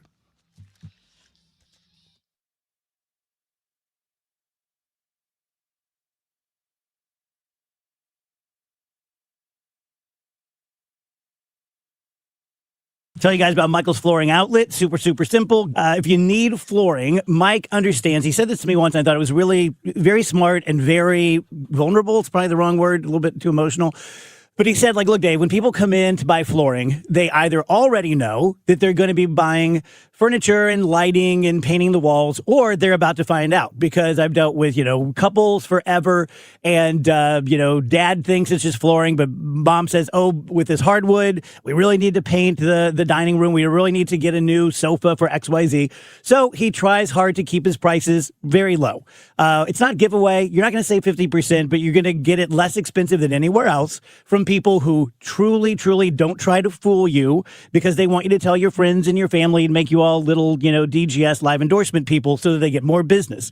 He's been doing it 30 years. He's been doing it for coming up on 24 years with me alone. Never had a complaint. Tons of people gush about him all the time. 3 locations, michaelsflooringoutlet.com. I'm Mark Solinger, producer and one of the hosts of the Moth Podcast. For nearly 2 decades, The Moth has brought live storytelling to stages around the world and to millions of listeners. These are real people telling true stories from their lives. Stories about a lost family recipe, about working to free a wrongfully convicted man, about realizing you need to leave your May-December romance. Stories that will move you, surprise you, make you laugh. Stories you can't forget. Join us. Follow and listen to The Moth wherever you get your podcasts. Still thinking job change in the new year? Yeah, I need something that's in high demand and more stable in this economy. IT? Yeah, cybersecurity, maybe even AI. That's what I did. Really? How? Went to My Computer Career. You don't need any prior experience, and you could start your new career in a matter of months. A lot of IT pros go to school there, too, to level up. Sweet. Are classes online or on campus? Both. Wow, I'll check it out. Thanks. Make this your year. Take the free career evaluation now at mycomputercareer.edu, an elite CompTIA certification partner. Financial aid is available to those who qualify, including VA benefits. Makita's built for the pros who show up early, who don't do shortcuts, only precise cuts. With tools built to last, job after job, year after year. Performance that pays off, because when the job calls for the best, you answer. And when you need the best, you call on Makita. Built to be the best. Available at the Home Depot. Okay, we've got the chips, the fancy cheese, the sparkling cider. Oh, and I need to fill up the tank on the way home. Look at the cart. We haven't even hit midnight yet, and you're already blowing your save money resolution for next year. I'm not blowing it. I'm being smart. I'm using Upside. Upside? That cashback app? Exactly. I just claimed an offer, and just like that, I'm getting cash back on all these groceries. And I'll do the same at the gas station. It's how I earned an extra $250 this year. Wait, $250? Yep, that's extra cash I can cash out to my bank or throw onto gift cards to my favorite spots. Download the free Upside app and start earning cash back now. Use promo code POP10 for a $10 bonus on your first grocery purchase. That's promo code POP10.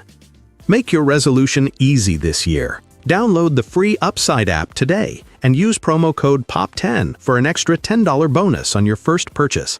Offers vary by user and location at participating merchants. Go to upside.com for terms and conditions. When you enter a place of business, you're owed a legal duty that the place of business is safe for you to shop in. I'm John Morgan of Morgan & Morgan. If you suffered an injury at a place of business, our duty is to protect you after that harm. Morgan & Morgan, for the people.com. If you're one of the millions of Americans behind on your taxes, if you're afraid to open your mail because IRS collection letters could be coming, listen carefully. The IRS is cracking down, taking freezing paychecks, freezing bank accounts, revoking passports. That's a fact. But here's what most people don't know. There are official tax relief programs designed to help struggling taxpayers. Programs that could save you thousands if you qualify. No one knows these programs better than the experts at Optima Tax Relief. Optima's award-winning team will fight to protect your paycheck, your passport, and your property. Their tax attorneys and licensed tax professionals will work tirelessly to get you the best deal possible with the IRS. Every day, penalties and interest keep piling up, so don't wait. Call Optima now for a free consultation. Call 800-348-0269. 800-348-0269. 800-348-0269. Optima Tax Relief.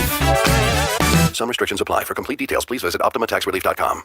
Hey, it is Proud St. Louis and Andy Cohen here wishing the voice of St. Louis, KMOX Radio, a happy 100th birthday.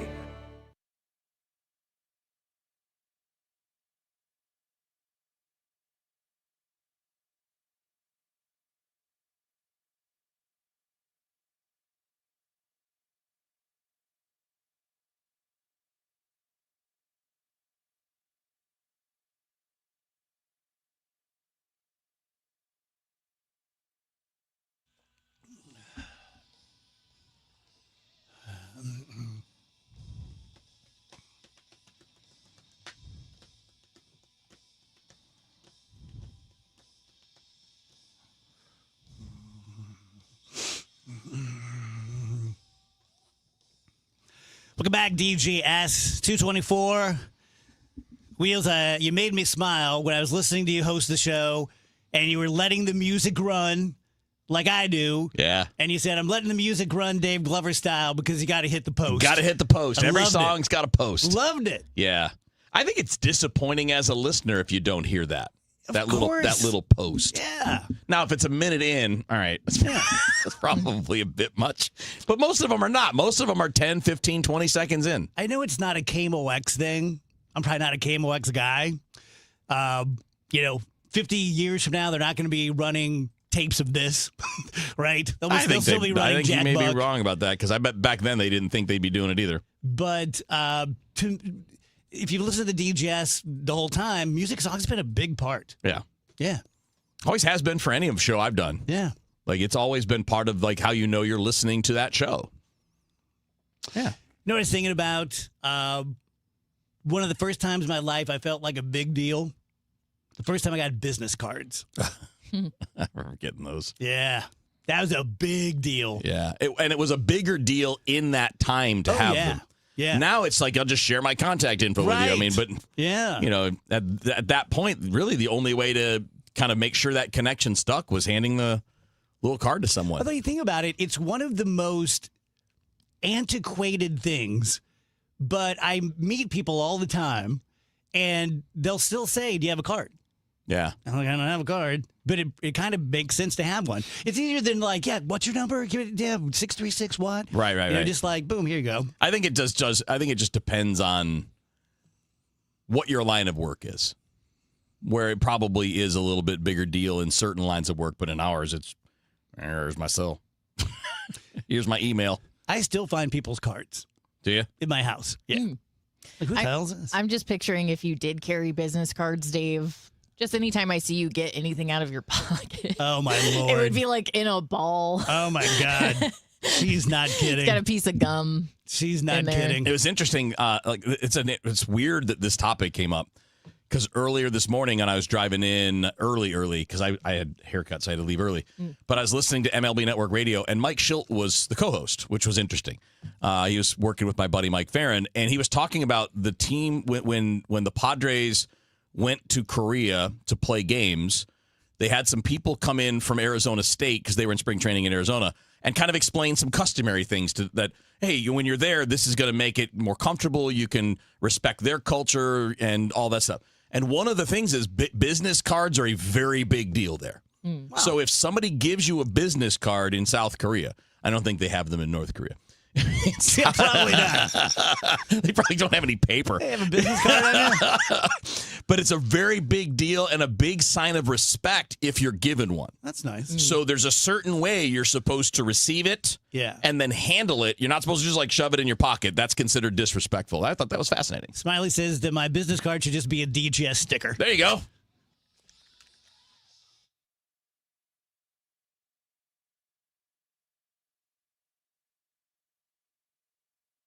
For 100 years, KMOX has been the voice of St. Louis, informing, entertaining, and connecting our community.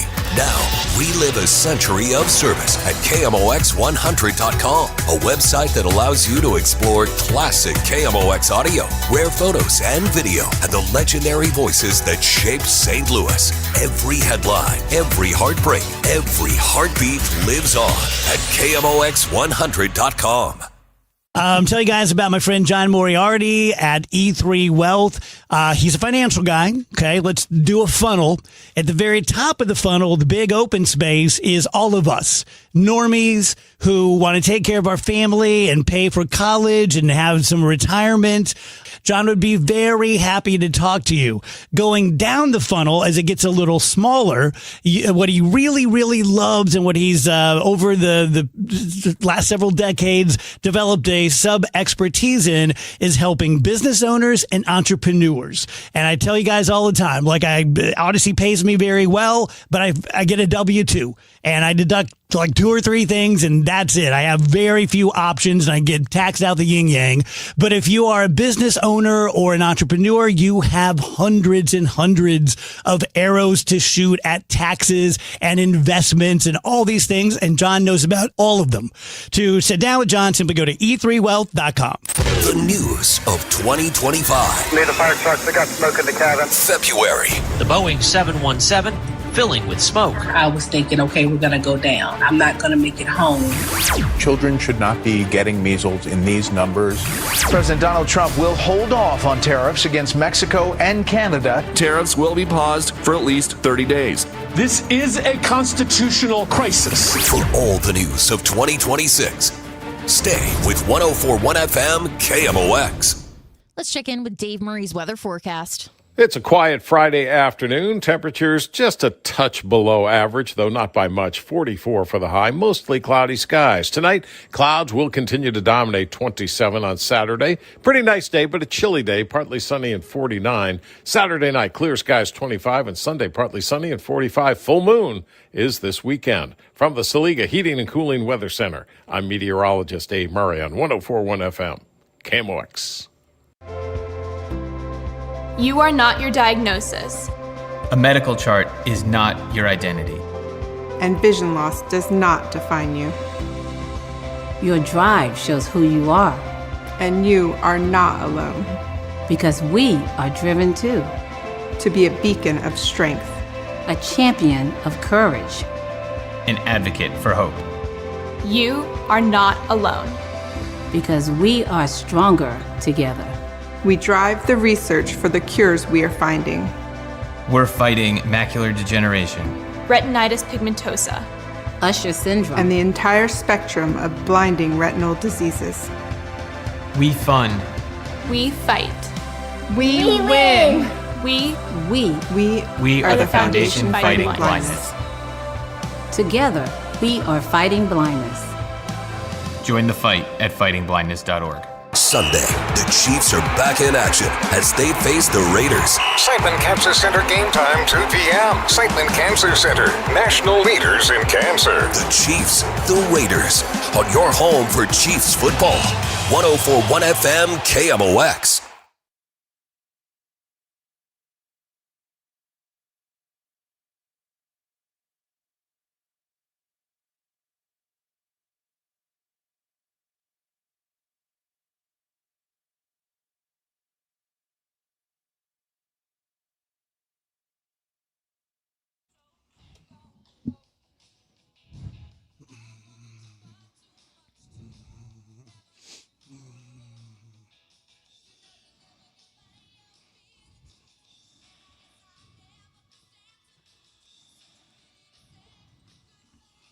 Welcome back, DJS 232. First day back for me. Good to see you guys again and talk to you again. I might cut out of here a little bit early today. I'm still pretty under the weather, and this is the first time I've been off my couch in about 6 days of being sick. So I may cut out around 4 p.m. We'll get the bullpen ready for you. Yeah, start warming up the right-hander. Yeah, you get 6 solid innings, you'll be good to go. Matt Pauly joins us. He's on the stream. Matt, Happy New Year, buddy. Happy New Year. Good to be with you guys. How are the girls? How was Christmas? It was really good. It was a lot of fun. There's nothing better than Christmas morning and watching your kids open up gifts and then play with them and try to figure out what they're going to play with first. And even the days after, because you don't open everything on Christmas Day. So, hey, Dad, can you open this box? Can you open this box? Yeah. So it's a lot of fun. It was good. So very close in age, but very different ages. Walk me through how their Christmas went. Yeah, so my oldest one is 6, and she does the whole Christmas thing. I mean, she's ready to open presents and just, she takes it all in, and she's excited about what Santa brought her. For our youngest one, who's 18 months old, it's still a spectacle. She was able to open gifts. Like, she was able to get the wrapping paper off of stuff this year. So very impressive. impressive. And she did that. So that was good for her. But yeah, I mean, they're in 2 very different spots, but it's fun to watch both of them do it. Yeah. We will definitely get to Cardinals baseball. Smiley for baseball has a good question, but we have to talk about college football. Damn, what a couple of days. It really, I think all 4 games, something unexpected happened. With the 2 games where the teams that you kind of expected to win or were favored to win won, they won by a ton. Alabama and Texas Tech got embarrassed. 3 combined points between those 2. And then the other 2 games, they were upset victories with something happening that we weren't totally expecting with Wheels' Miami team. And he was saying it you guys on weren't Wednesday that they would be able to stick around. And then what we saw last night from Ole Miss finding a way to beat Georgia. So I think it was even though a couple of the games were not competitive, I thought there was intrigue to all 4 games, and I enjoyed them. I think it's great. I will say there's a story part of this. We can get deeper into it tonight on Rush Hour, Matt, but I'm really not buying the argument that the layoff hurt the teams or that hurts teams in college football. Have you seen this, Dave? They were talking a lot about it during the games. Well, these teams that got the bye, they've been off for 4 weeks. They all looked, but okay, we only have 8 games total, so it's hard to judge anything by a sample size of 8. Mm-hmm. 2 of the playoff teams that got byes last year only got them because the rules dictated that a conference winner had to get them. Yeah. So Arizona State and Boise State were not 2 of the 4 best teams last year, and they were both underdogs in the game they played, even though they were the team with the bye. So you just throw those out. Those don't even count towards what we're talking about. And then you had no big surprise of Ohio State winning. This is last year. And then no big surprise of Notre Dame winning. They were 2 of the best teams all season long, and they win. That's not some kind of weird trend. And then this year, you look at it, didn't bother Indiana. They kicked the crap out of Alabama. I mean, they couldn't have cared less about having a month off. The Ole Miss-Georgia game looked exactly like Ole Miss-Georgia earlier this year, except the other team won late. Yeah. And then, Oregon-Texas Tech is a bit of a surprise, but not much, because Texas Tech is from a weaker conference and didn't have the same kind of lead up or build up to this. The biggest surprise was Miami over Ohio State, because the point spread was 9.5, although it got down to 7.5 on game day, which shows you where the big money was. The big money was on Miami towards the end of that, toward that game time. And they had already beaten Notre Dame and Texas A&M on the season. So, I don't find anything that happened in any of those 8 games to be in any way shocking. And the layoff didn't hurt Georgia in the first half. No, they were fine. It started hurting them in the second half, right? Which isn't a real thing. So that's another example of why it's kind of not a real thing. We talk a lot about, hey, what if Stam Musial were playing today? Would he get busted? That kind of stuff. And I know you guys may hate these questions, but I'm intrigued by them. Whoever wins the national championship in a few days, if you went back to 1982 and played the number 1 team, would they just get their ass handed to them? Like time machine type thing? Oh, my God, they'd get murdered. Yeah. They're way like the Joe bigger and faster Montana and stronger. era, kind of coming out of college. Yeah. You go look at a team photo of those guys back then compared to now. They look like normal guys. Yeah, the offensive linemen back then were probably running 280, 285. Because remember, in the early 80s, in 1985, the Chicago Bears were the big thing, right? The 85 Bears. And the refrigerator, William Perry, was a big deal because he was 300 pounds. Yes. And it was like, this is the biggest man we've ever seen. Yes. Everybody's bigger than that now. Wow. Everybody on the lines is bigger than that. I never thought of it like that. Yeah, maybe not some of the defensive ends, but like Ole Miss yesterday. They got a defensive tackle, Xavier Harris, 6'8", 340. Yeah. That guy didn't exist in 1982. But that's why you never judge those things, because technology, training, science catches up. So, it's not really physically fair, but from like a skill standpoint, it wouldn't make any difference. I think you're all skilled. Yeah. People especially in baseball, people take offense to this, and they shun it. Like, there's nothing wrong with saying that we just know every other aspect of life. We're good with like learning more and doing more. Nobody's walking around smoking a cigarette because in the 60s it was fine.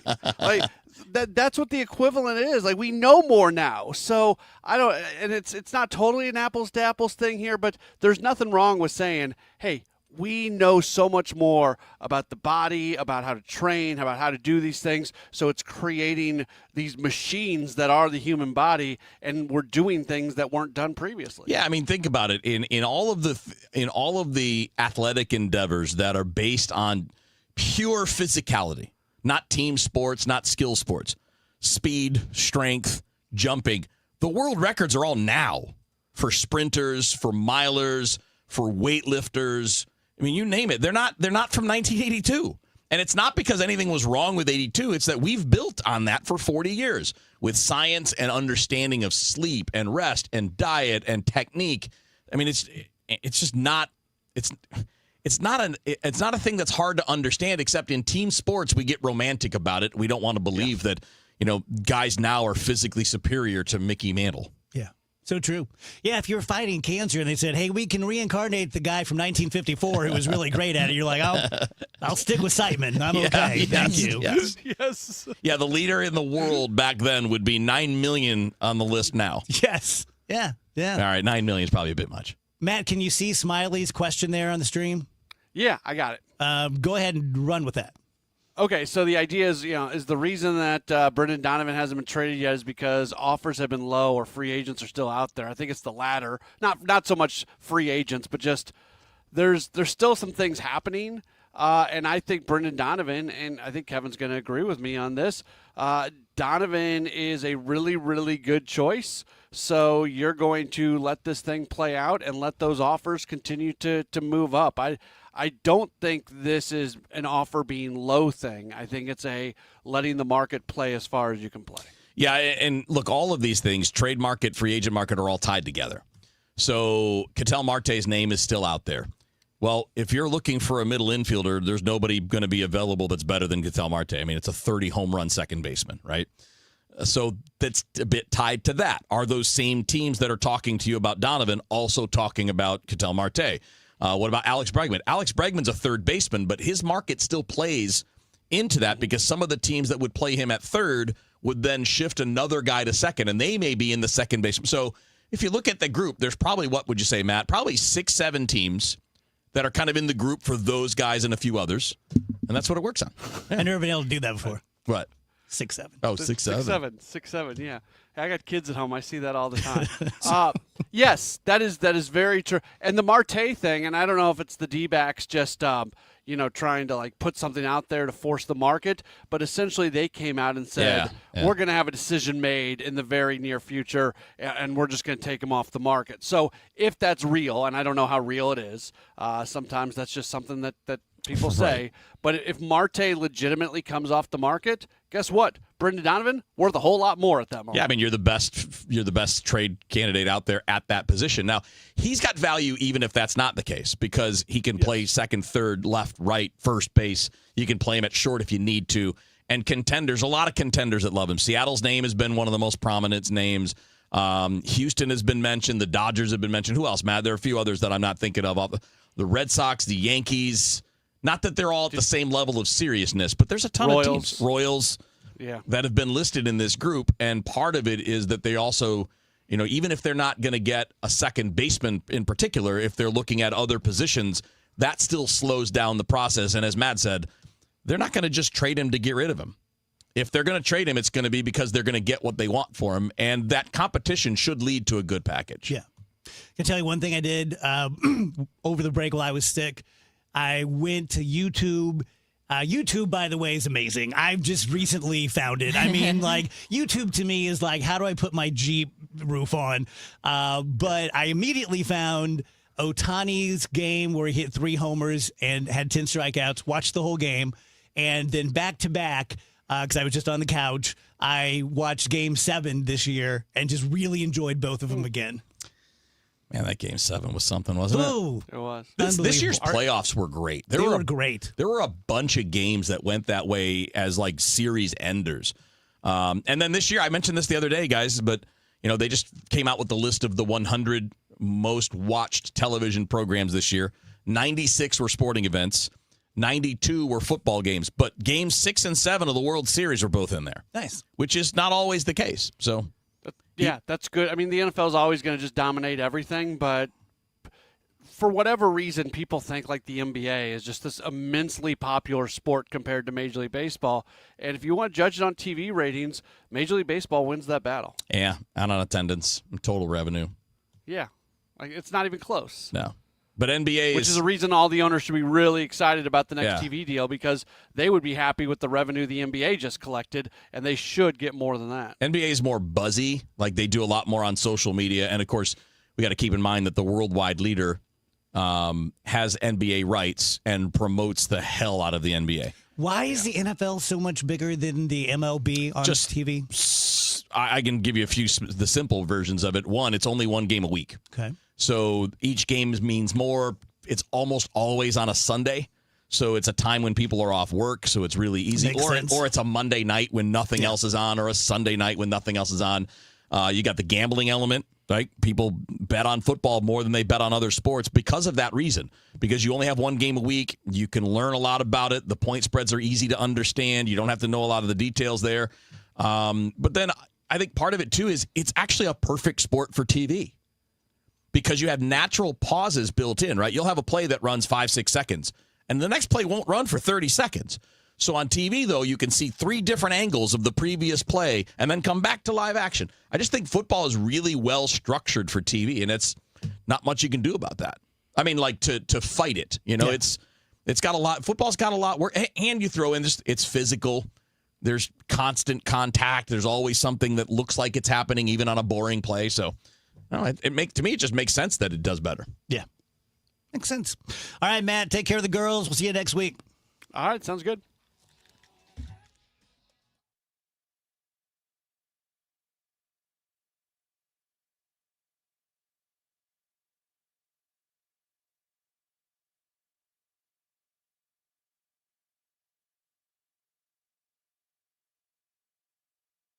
Let me tell you guys about Susan L. Ward. She's my very good friend. She used to be a colleague, never a peer, because she was so much better at being a divorce attorney than I ever was. She is a really good person. She's incredibly smart. She's very direct. She can be amazingly aggressive if she needs to be in and out of court, whether it's negotiations or it's trying a case, but that's not her only gear. If what you want her to do is just, look, we've decided to get divorced, we're cooperating, we've come up with our own plan, we just need your expert advice, and just to make sure to get us through the system as quickly and peacefully as you can, she would be very happy to do that as well. She has multiple offices, so if you can hear my voice in Missouri, she can represent you. For a free consultation, just simply mention my name when you call, 314-783-9400. STLFamilyLaw.com. Nominations for the 2026 Women of Achievement are now open. The St. Louis Area Award is the oldest ongoing program in the area whose sole mission is to honor and recognize the volunteer service and volunteer leadership of women. If you know an outstanding volunteer in the St. Louis metropolitan area, or if you are one, Women of Achievement wants to hear from you. Nominations, including self-nominations, may be submitted now through January 11th. Head to KMOX.com for more information. Want to build income without a second job? Learn how real estate investing can help you create extra income one step at a time with Lifestyles Unlimited. Text radio to 88007. That's RADIO to 88007. Presented by Lifestyles Unlimited. We all hear the radio ads about the IRS. They tell you to be afraid, to be scared, and they try to frighten you into calling. I'm not here to do that. Tax Relief Advocates is different. TRA is here to tell you that if you owe money to the IRS, whether it's $5,000, $50,000, or $500,000, we have a solution. It doesn't matter if you're sitting in your car, at work, or with your kids. No matter where you are, call now. 800-575-9834. Don't lose hope. TRA can eliminate or reduce what you owe to the IRS. Generous programs are now available that can give you a fresh start. Our passion is taxes and helping individuals fix their IRS problems. We have over 1,000 five-star reviews on Google and an A+ with the Better Business Bureau. You don't need to be afraid of the IRS any longer. End your tax nightmare today by visiting us online at TRA.com or call 800-575-9834. That's 800-575-9834. Tax Relief Advocates. Real solutions for real people. Bernie Miklasz here for Saliga Heating and Cooling, a Daikin comfort dealer that's been taking great care of St. Louis families since 1927. Dan Saliga is a fourth-generation owner-operator of this proud family business, and he is maintaining the highest of standards. The Miklasz family has called on Saliga for many years, and we give them the highest marks for honesty, knowledge, and class. You won't have to worry about Saliga trying to fast-talk you into something you don't need. But if a repair is needed, Saliga will patiently explain all of your options and answer all of your questions. The Saliga family business is still going strong after nearly 100 years, and they believe they must earn your trust every time. Saliga will never take your business for granted. Saliga services all makes and models for home or business and offers free estimates and financing options. I recommend Saliga's Priority Club. It's a maintenance plan that will save you money by extending the life of your equipment. To find out much more, call Saliga at 314-481-7333 or visit SaligaHeatingandCooling.com.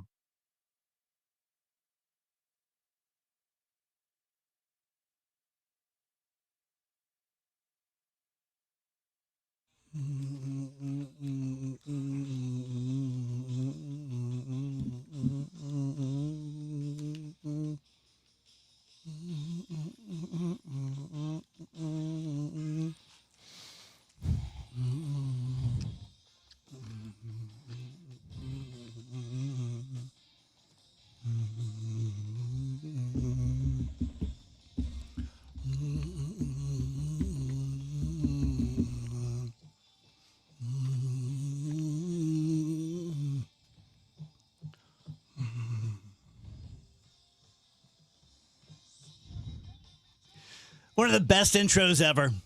So good. They had a lot of them too, man. Man, I remember getting Diver Down and hearing this one especially because I was, being a drummer, and that has such a pa. Man, I love that. Yeah, they were really the kings of opens too. Yeah, like almost every song has an open where you're like, all right, they could really write a riff. Yep, that Eddie. An interesting dream. Ooh, let's hear You it. had a dream last night. You had a dream last night. I had a nuts one. I had a dream last night. I've been consuming a lot of near-death experience content on TikTok, and I had a dream that I died, and I was in the afterlife, and I was meeting with this celestial being, and it was very non-ironic. It wasn't like funny or anything. It wasn't scary. It was just what was happening. And the guy was sort of like my counselor. And he goes, well, that was quite a life, wasn't it? And I'm like, yeah, it really was. And he goes, yeah, we kind of dicked you on a couple of things there. And here's what he said. He goes, but in your next life, you're going to get store credit. Store credit. They don't even give you a refund? Right. In the afterlife? But it made total sense to me at the time. I was like, oh, yeah, I can use that. I'll upgrade my kids. I'll have or that something. Outdoor pool. Yeah, I'll have the outdoor pool. I'll be 6'3", like Sexta. Yeah. Store credit for your next life. What a concept. And I just woke up. I'm like, oh, okay, I got that in my pocket. Oh, that's funny. What was yours? I had a dream that I was in the Star Wars universe. and that we were on some planet, and I was with like Luke and a few of the other, like dressed as the rebels people. And you were you? I was just me. You weren't Master of No, Wolves? I was just me. And there was the big invasion from the Empire, and you had the big destroyer up in the sky, and we knew Darth Vader was up there, and the troopers were coming, and people are running and trying to get away. And then like we were trying to get to a hideout that was somewhere in this gigantic building so that we could fight back later. So we like knocked out this is how specific it was. Knocked out a panel of a wall, climbed through this little crawl space that was maybe, I don't know, I had a doubt in my dream that I would fit through it, like small. And then I get in there and it's just like a great big room with food and couches and all kind, like a control room almost. Isn't it crazy that your brain built all of that? It did. It was so cool. And I woke up like, that was awesome. And we were being questioned. I was caught somewhere, like, I don't know, I had to leave that room for something. And one of those dudes that would be, I wouldn't be one of the generals, but one of the guys you would see on the Empire destroyers in those gray uniforms, I ran into him and he's like, who are you? Where's your credentials? And I just like lying my way through it. And it was not long after that I woke up. I'm like, that was amazing. Smiley says Master of Ewoks. Master of Ewoks. There you go. Nobody's the master of Ewoks, man. I know that cultures, I'm assuming that humans have dreamt as long as we've been humans and had our modern brains. But you think back to like 100,000 years ago. To the extent that we could communicate, did Blowboard get up and say like, oh, let me tell you, dream. Man, I was so late to work in my dream. Me have dream. Me went hunting with no clothes. Me wife mad at me. Me wife said I cheat in her dream.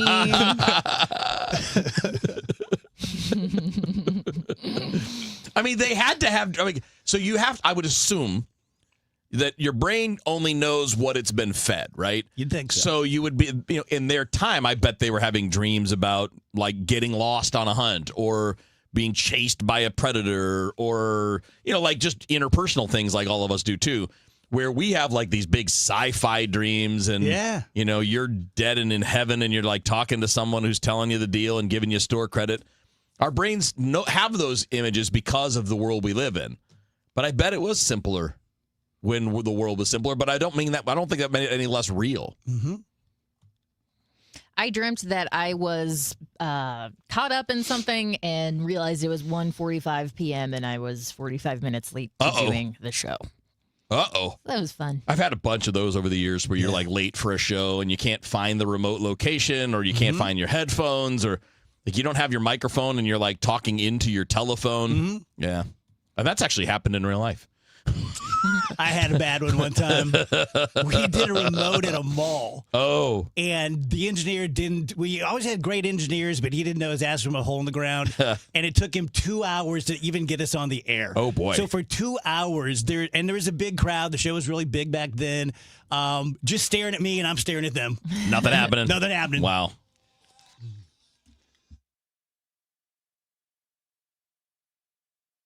Okay, we've got the chips, the fancy cheese, the sparkling cider. Oh, and I need to fill up the tank on the way home. Look at the cart. We haven't even hit midnight yet, and you're already blowing your save money resolution for next year. I'm not blowing it. I'm being smart. I'm using Upside. Upside? That cashback app? Exactly. I just claimed an offer, and just like that, I'm getting cash back on all these groceries. And I'll do the same at the gas station. It's how I earned an extra $250 this year. Wait, $250? Yep, that's extra cash I can cash out to my bank or throw onto gift cards to my favorite spots. Download the free Upside app and start earning cash back now. Use promo code POP10 for a $10 bonus on your first grocery purchase. That's promo code POP10. Make your resolution easy this year. Download the free Upside app today and use promo code POP10 for an extra $10 bonus on your first purchase.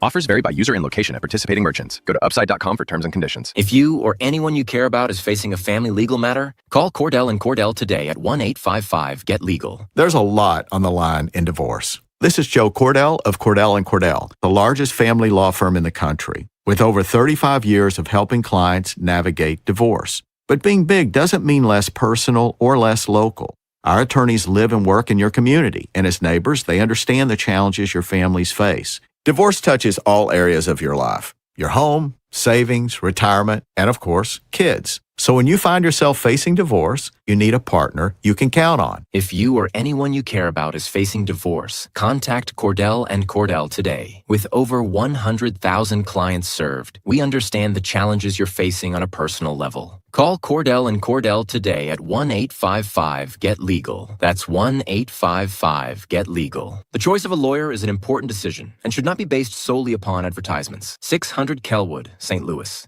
All right, time of year where people make decisions. You know, you're getting ready. It's the new year now, and you've made a resolution. If not that, I'm not a resolutions guy, but I do like to make plans. And my plan for 2026 is to drop some fat while continuing to add muscle. And 213 Complex is going to be my secret weapon. It's not really a secret, right? Because I talk about it all the time on the radio. But I pick it up at supplement superstores. You can too. 213 Complex is the best all-natural weight loss supplement on the marketplace. It is fantastic. The number one thing that it does for you, and it's what it does for me, is that it gets the metabolism working. Now, that's not something like immediately you feel, right? It's not like you're feeling like your face is where you don't feel that, but you notice it because you'll notice little things like a shirt fits a little bit looser or you pull your belt a little tighter and you didn't really plan on it. And that's kind of the point. So when your metabolism is working, you're burning those calories. It also helps me fight cravings, which is a big deal, especially this time of year when you're coming out of the holidays. You got to break those bad habits. All-day focus energy comes with 213 Complex. No crash at the end of the day. So you have the energy and the desire to do the workout at the end of the day, even if you've had a long day at work. And it's a very simple process. Go to Supplement Superstores. Just lay out what you want to do. They will work with you. They'll tell you how to use 213 Complex to achieve those goals. And look, nothing's magic. You got to eat well. You got to do the work. But 213 Complex can be your secret little helper. And they'll knock 30% off, by the way, if you drop my names. Just say Kevin Wheeler sent them in. They'll knock 30% off. So get 213 Complex by getting out to Supplement Superstores, and you can find your location at supplementsuperstores.com. As a mom, comforting my family is what I do best. Vicks Vapor Stick provides soothing, non-medicated Vicks Vapors in an easy-to-apply stick, and it dries fast, so there's no mess. I use it to comfort myself and my family. Thanks, Mom. Vicks Vapo Stick, soothing comfort for the whole family. And try Vicks Vapo Shower Max for steamy Vicks Vapors when you need more comfort for yourself. Use as directed.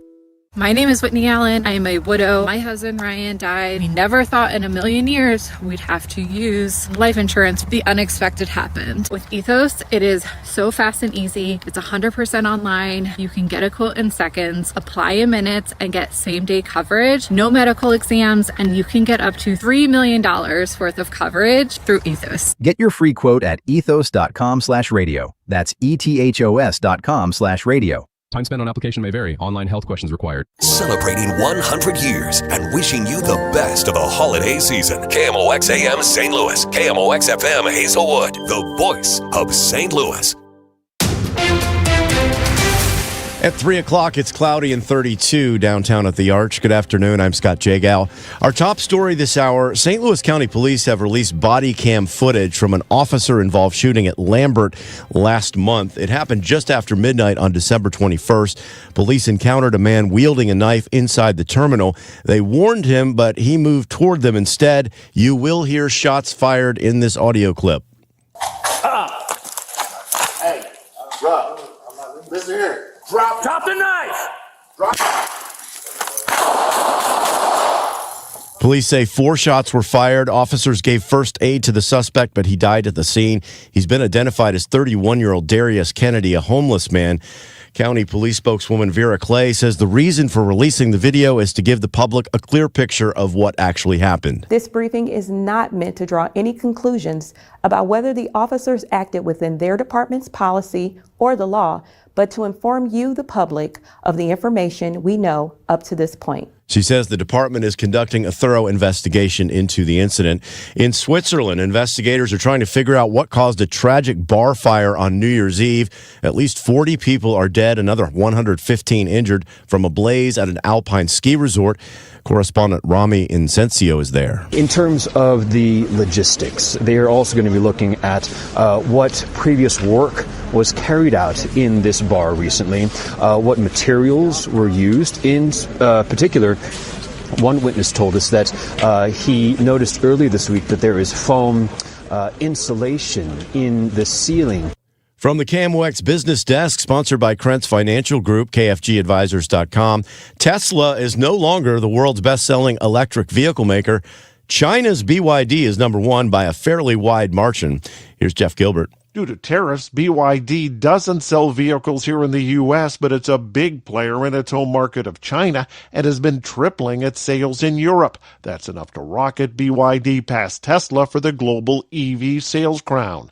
Tesla sales have been falling for 2 years in a row now, slipping 9% in 2025. Today is the Winter Classic in the NHL. Where is the outdoor game being played tonight? South Florida, of course. At Lone Depot Park, home of baseball's Miami Marlins, a sold-out crowd is expected to watch the Panthers host the New York Rangers in the first outdoor game to take place in Florida. New York Rangers center Sam Carrick tells NHL.com. It's going to be a highly intense game, and I think the fans will get their money's worth. The retractable roof on the ballpark has been shut while air conditioning has been piped in to help ice builders create a playing surface suitable for hockey. Panthers head coach Paul Maurice saying after a practice skate, "The ice held up fine. Building looks great." The retractable roof will be open not long before puck drop. Jennifer Kuiper, CBS News. Meanwhile, eagle watching season in Alton officially kicks off tonight with Eagle Ice Fest for the first time in 17 years. It's a 2-day event kicking off at 5 today, Flock Food Truck Park. Grace Sockery with Great Rivers and Routes says you can also purchase tickets for the 2-hour guided shuttle tour of Eagle Hotspots. We'll take you up along the bluffs on the Great River Road, and there is a great opportunity to see lots of eagles. Around this time every year, we can get hundreds of eagles in our region because of the confluence of the three rivers. The free ice festival takes place tomorrow with several events on offer. Now your weather forecast for that. Chilly this afternoon with clouds at a high of 38. Then we stay cloudy, low 28 tonight. Turning out partly sunny with a high near 40 degrees for tomorrow. I'm AccuWeather meteorologist Heather Zaire on 104.1 FM KMOX. We are right at freezing throughout the region this morning. 33 in St. Peters and Florissant, 32 downtown at the Arch. I'm Scott Jagow, KMOX News. The Dave Glover Show is sponsored by the Michaels Flooring Outlet, the flooring experts. IGotFloored.com.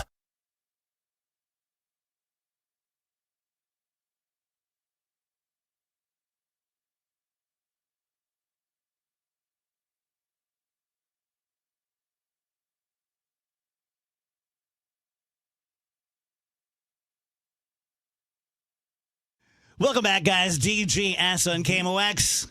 Few minutes past 3 p.m. Alvin Reed is here. Dude, you can't just come walking into a room looking like you did without warning a man. It's January friggin' 2nd, and you're walking in like LL Bean himself. Oh, man, my wife got me a beautiful coat. Beautiful. For Christmas, and without knowing this, I got her a similar coat. We got the burgundy kind of thing going on, and so we are ready for the rest of winter. Man. You have 3 collars on today. I had a 3-collar day. Man, remember that yuppie stuff, man? I don't have them on top of each other. No. This fleece. All right, I have a Channel 9 fleece on. Yeah. That's just because I was, going down to the car and doing something. Didn't want to put my coat on. So when I left, I forgot to take this off. So until you pointed that out, I'm looking like, oh, that's right. I do have another. It's working. Level. It's funny. Because when I looked, when Dave was made the first joke about the jacket, I'm like, wait, the jacket's got a collar, and then the quarter zip's got a collar, and then the shirt's got a collar. So I have a collared shirt on. So I guess if I did not have a collared shirt on, I would have pulled it off. But no, I forgot to take this off. You're like you're Mike Claiborne level put together. Sartorially. You get to a certain point in life when all you can do for excitement is buy some new clothes. Dress up. Yeah, you're not going to improve your body. Yeah, pretty much. Might as well wear something good. So, I find myself wearing like real shoes when I used to always wear tennis shoes. Yeah. Not hard sole, but I do stuff like that. Like, look smart, be smart. The next 3 months, just get ready because you guys are going to see the most amazing physical metamorphosis with me. And it's not because of any sort of commitment. Mm-hmm. It's just that I've never been this unhealthy. For real. Okay. I may not look like it. I never drink water. The only water I get is from coffee or soda. I don't exercise other than playing catch, which doesn't count. All right. I found. And I eat like crap. And I just have not taken care of myself in like 2 years. And I finally hit the point. And it's not like, New Year's is a classic time to do that. But we all hit that point where you're like, you're 61. You're not going to get better. This is as good as it's going to get. Yes, exactly. And the studies actually prove that out. Yes. And it's kind of sad, once you hit 65, like it's like, oh, so no matter what I do, it's just going to start. Yeah, pretty much that's it. I should drink more water. That's what I'm thinking for the dog. For one, 3-mile walk every Saturday, and then some ancillary ones. So I do walk and get some miles in walking every week, but I don't go out of my way to exercise. Yeah. And I got should. to. I probably should have some routine where I do something. It helps that I bowl on Wednesday nights now, and so that's something. So I get a little body movement going on. I haven't become what he called sediment. Where's your home bowling alley? It's Shrewsbury Lanes. That's where the league is. Yeah, and I had been there I think once before, maybe in my life. I hope bowling. I don't care if we're living in space pods. I hope bowling is always a thing. All right, bowling will always be a thing because I had never bowled on a bowling team in my life. I learned how to bowl like with church, okay? But I'd never really been on a bowling team in my life. Now, if you want to call us a team, we're just some characters that bowl. But this league has got really, really serious bowlers. Like hardly a Wednesday goes by where somebody doesn't throw a 300 game or is really breathing on it late. They're very much into bowling. But to bowl, we had to join like ABC American Bowling Congress, right? And they keep your score. They handicap and they send out now online, but the sheets and like even though we're the worst team, we're not last because they handicap the scores. And people pay attention to this. I don't. Our team doesn't. Right. Could care less. Yeah. But people really pay attention. I'm telling you, man, bowling will be here. As long as there's America, there'll be some bowling somewhere. There's just something about it. I always thought that. Now it's been proven to me. Yeah. I think it's the physicality. It's the cleanliness and the slickness of the wood on the lanes. And people now. The crash of the pins. I bought my own shoes because I don't remember bowling shoes. You're Alvin Reed. You're not going to wear another man's shoes. Well, but I would have. But they're hard and they're flat, and it was like after the first 2 times, it's like I could feel this in my back. So I invested in a pair of bowling shoes. I am torn on whether to get a bowling ball. If I do bowl again next year, I will probably get my own ball. Yeah. But all these people have their own balls. You gonna get one of those swirly color ones? No, but you know what? One with the skull in the middle. That's the one I want. I'm telling you. I will probably get a black bowling. Oh, come on. Because if I get it fitted to my hand and me and all that, I don't need all that. I thought bowling ball is bowling ball. They told me now, the bowling ball that you buy for yourself is made out of different material than the bowling ball that's bowling alley. Oh yeah, they got some that are grippier. They got some that are looser. And you do not, if you have a real ball instead of a bowling alley ball, you get a little bit more pin action, apparently. Are you a spin guy? No, I throw it straight, but 95% of the people who bowl now spin their ball. About 50% don't even put their fingers in the holes anymore. No, I only do. I don't use the thumb hole. I used to, but it tears my thumb up, so it's just easier to not use it. Okay, they just hold the ball and just spin it and throw it. Crazy. It's crazy. Right, and I mean, and I don't want to call them old, but there's people, I swear, 10 years older than I am, they look like they can't get to the line. They throw the ball, pins flying everywhere. Bowling 250 game. That's crazy. Like, are you gonna make it to your car? Sure, son. Right, and then they'll go throw a 250 game. Yeah. I'm telling you, bowling's alive and well, and it costs too much. Bowling used to be cheap. It ain't cheap no more. Yeah. That's one thing I said. Just to go bowl one day. That used to be relatively easy. It costs a little bit more. I don't want to say it's expensive, but I kind of like, oh man, bowling's kind of like, Is it Pinup Bowl down at Del Mar?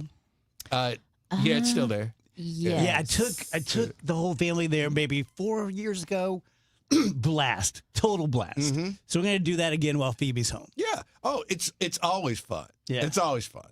And when it was, hot during the summer, the girls, before they had gone to college, really younger though, we once or twice during the summer, it was just hot. Like, come on, let's go bowl because, it's like. And it's kind of like golf. No matter how bad a golfer you are, you're going to have one or two shots that make you want to. And the same with bowling. Yes. Right. I may bowl a 110, but I'll get a couple strikes back to back. I'm like, hey. Yeah. If you pick up a split. Yeah. Right. And everybody's like, oh, man, good shot. Right. All these old bowlers that are great at it. Hey, that was a good ball. I'm thinking like lucky as hell. But hey. Yeah. No, I've enjoyed it. I have. And here's the crazy part. I've actually missed it over the last 3 weeks. Nice. Because we were Wednesday night league and we didn't bowl on New Year's Eve or Christmas Eve. So it would be, a whole 3 weeks is going to. Rates did a show on having a third place and how important that is to have your home, your work, and a third place. Yeah. Is that your third place? Well, I mean, I have a conglomerate of third places. You do have a few. A few bars, a few right. But I did actually, in fact, my wife and I went to happy hour on Monday with friends and the crew. Some people said like, hey, we're going to get together at the bowling alley. And I got plans. I felt like, the little kid that had to go to his can't make it. Yeah, or something, right? Well, Mom says I have to do something. Mom says I have to go to such and such, right? Even though we set up the happy hour, Yeah. But anyway, it.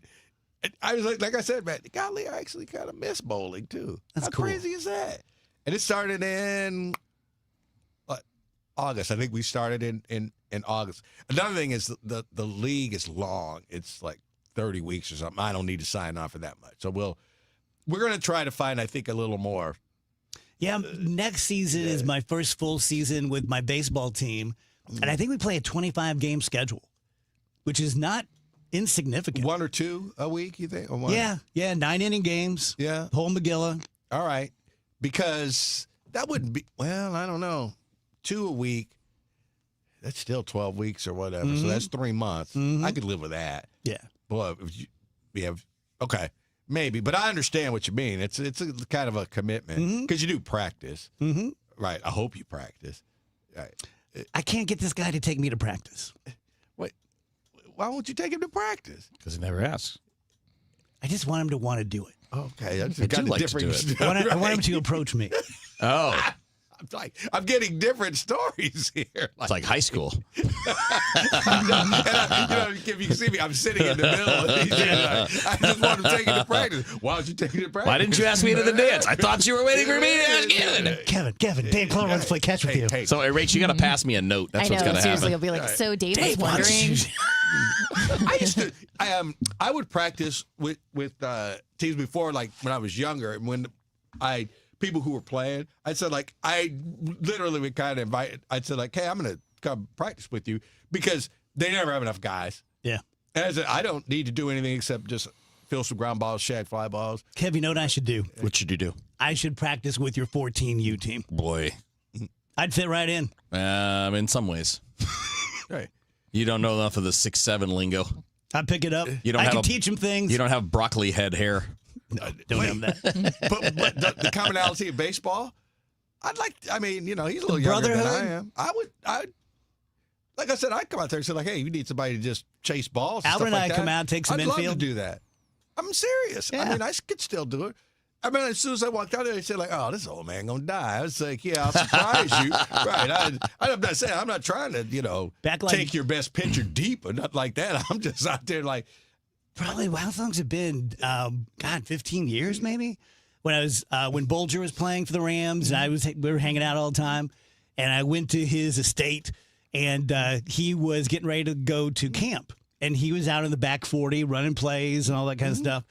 And I was in much better shape back then. And I said, hey, I played football. I was a sprinter in college. I know how to run a post pattern. Why don't I run some patterns for you? And being Mark, he was very like, oh, it's okay, Glove. Don't worry, this. And I told the story later on. He goes, dude, you'd be so slow, you'd throw my timing off. Yeah, and he said, I would understand 100% break your fingers. Yeah, I was about to say, you guys would be surprised at how hard 14-year-olds can throw a baseball and hit a baseball. It's a little different than you expect. I'm saying there's some big boys in there. No, I understand that, and that's what I'm saying. I'm not like trying to play the hot corner in a real game. I'm just saying, like, if you needed somebody to play shortstop 20 feet behind where the shortstop I was gonna say you better be in the grass. Yeah, right. I'm just right. It gets there quick.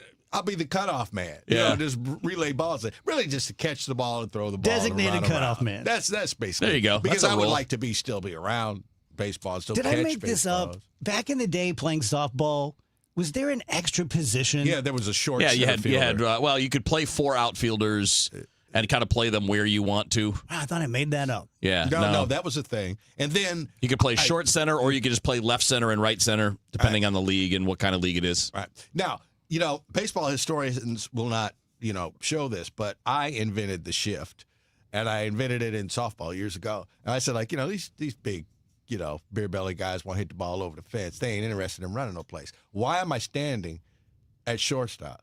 I was like, you know what?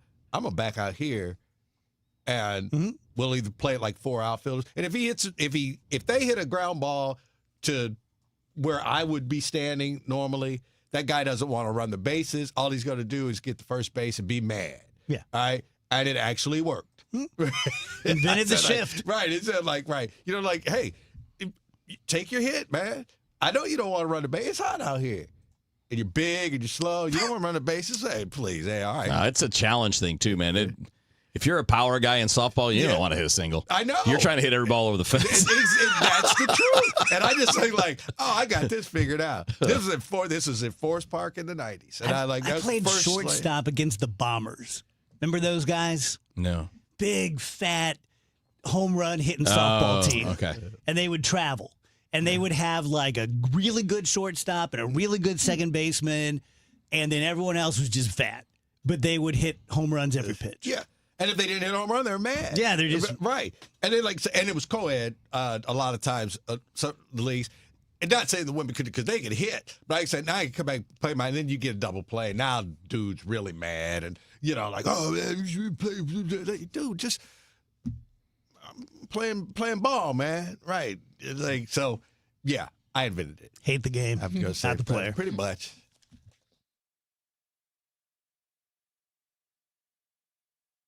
Tell you guys about my friend Matt Bays at Bays Sports Medicine. So Matt is a sports doctor. That's what he does. He's been the sports doctor for several high school teams and college teams. Phoebe's gone to him throughout her sports career. He's great at broken ankles and sprained ankles and twisted knees and rotator cuffs and neck injuries and just all that stuff. He's great at triaging it and being able to tell you, we can treat this right here. You're going to need to have this set and have a cast. You're going to need surgery. Let me send you to Dr. Corey Soman. Or I think we can treat this really effectively with stem cell injections, which works really well for old injuries, things that are chronic, things that you may have had for decades. He can help you out. Bays Sports Medicine, 636-735-3003 or BaysSportsMed.com. Flame Bearers goes beyond scores to bring real stories from women Olympians and Paralympians who've beat the odds. Hear from legends like Sue Bird, Caster Semenya, and more about what it takes to be a champion. Tune into Flame Bearers wherever you get your podcasts. The magic isn't over yet. Target's clearance event is happening now with savings of up to 50%. It's the perfect time to get set for the year with great deals on clothing and shoes for the whole family, beauty faves for every style, toys that keep the fun going, and so much more. Don't miss out because these deals go fast. Score incredible savings and keep the magic going during the clearance event, now in stores, only at Target. Restrictions apply. Welcome back to Winter Hack Radio, the place for clever hacks to survive the season. Icy driveway? Well, try spreading sand or birdseed to help with traction. Snowy puppy paws? Well, grab a whisk, brush it off, done. Catch COVID-19? Well, just get Actually, there's no hack for COVID-19. But if you test positive, prescription medications for COVID exist. Ask your doctor if they're right for you. Visit PfizerForAll.com to learn more. Sponsored by Pfizer. Hi, this is Joe Buck. I used to work at KMOX. My dad used to work at KMOX. And I want to congratulate the radio station, the great KMOX, on 100 years strong as the voice of St. Louis.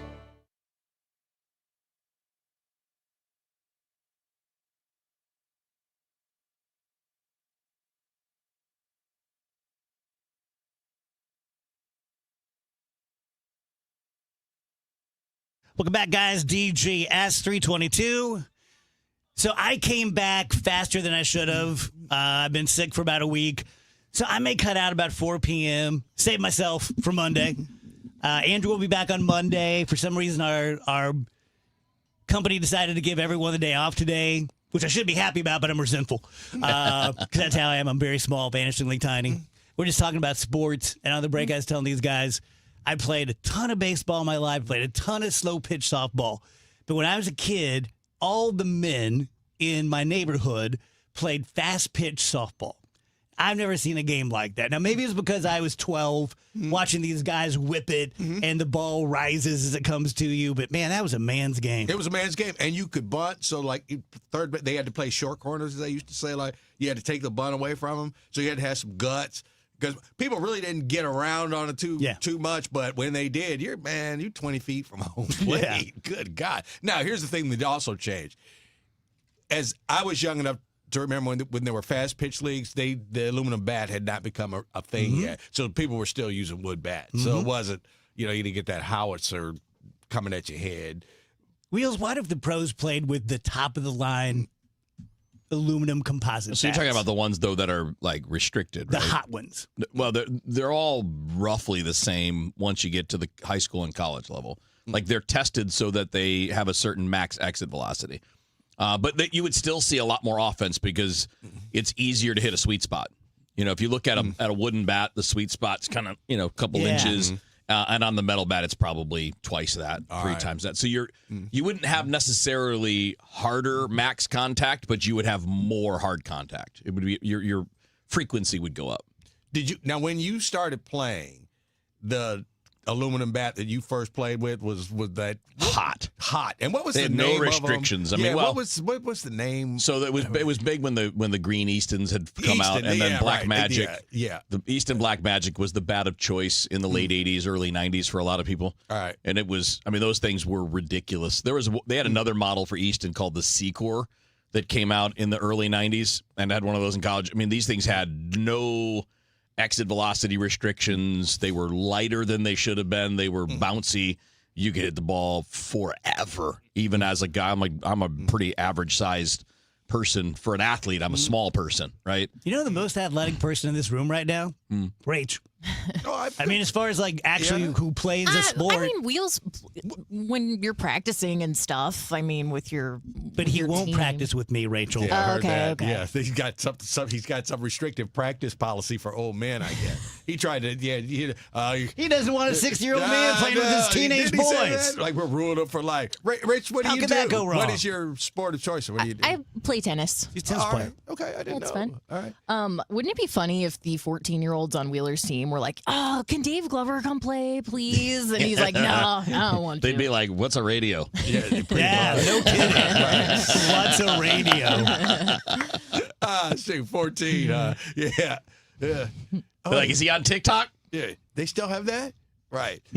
Oh, well, I've had people tell me, we do 10 minutes on YouTube. People say, like, hey, that YouTube show is cool. Where'd that come from? I'm like, well, 25 years, 40 years of the other show. We've had YouTube a year. People just discovered us.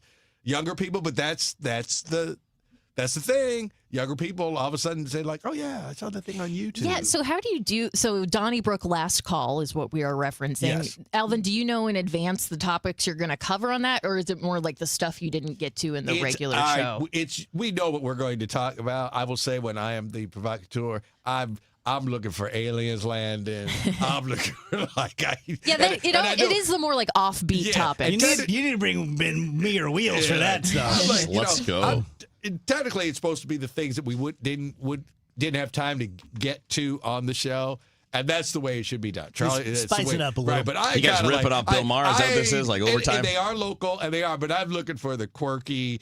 For example, Missouri, you could have a raccoon for a pet. In Illinois, you can't have a raccoon for a pet. So one day last summer, I said, like, would you? I mean, raccoon, wild animal. Would you have one in your house? You know, and it was just I like to keep it light. For the record, I would.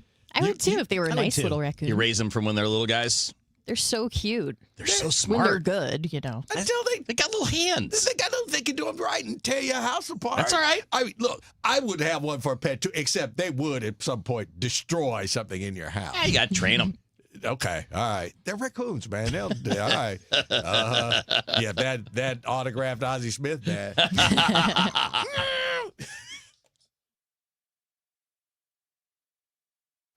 For 100 years, you've welcomed KMOX into your cars, your kitchens, and your daily routines. You've trusted us through breaking news, championship celebrations, and the stories that shaped our city. You've listened during moments of joy and leaned on us when times were uncertain. From overnight shifts to early mornings, from one generation to the next, you've made KMOX part of your life.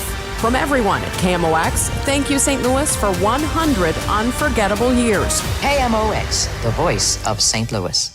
Reel in the big one at the best fishing expo in the Midwest, the Let's Go Fishing Show on January 2nd through 4th at Gateway Convention Center in Collinsville. Visit vendors with the latest fishing boats, rods, reels, tackle, accessories, resorts, and guided services. Shop unique, one-of-a-kind items and top-of-the-line marine electronics at discount prices. Attend free seminars. Meet pro anglers, Bassmaster Elite Series Pro, Brandon Palaniuk, Carl Jacobson, and more. Free fishing pond. Win prizes from Canoe Canada and Tri-State Trolling Motors. Visit letsgoshows.com for coupons and more info. The news of 2025. Financial markets around the world are plunging. March. Chaos that is being created as all U.S. trading partners are hit.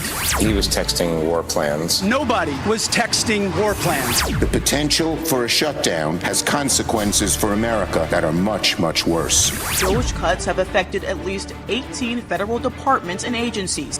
For all the news of 2026, stay with 104.1 FM KMOX. You know the rush when you reach that goal? When something you've worked for pays off? That's success. At University of Maryland Global Campus, we believe you should never stop chasing it. That's why we offer a skills-based education that helps move your career forward.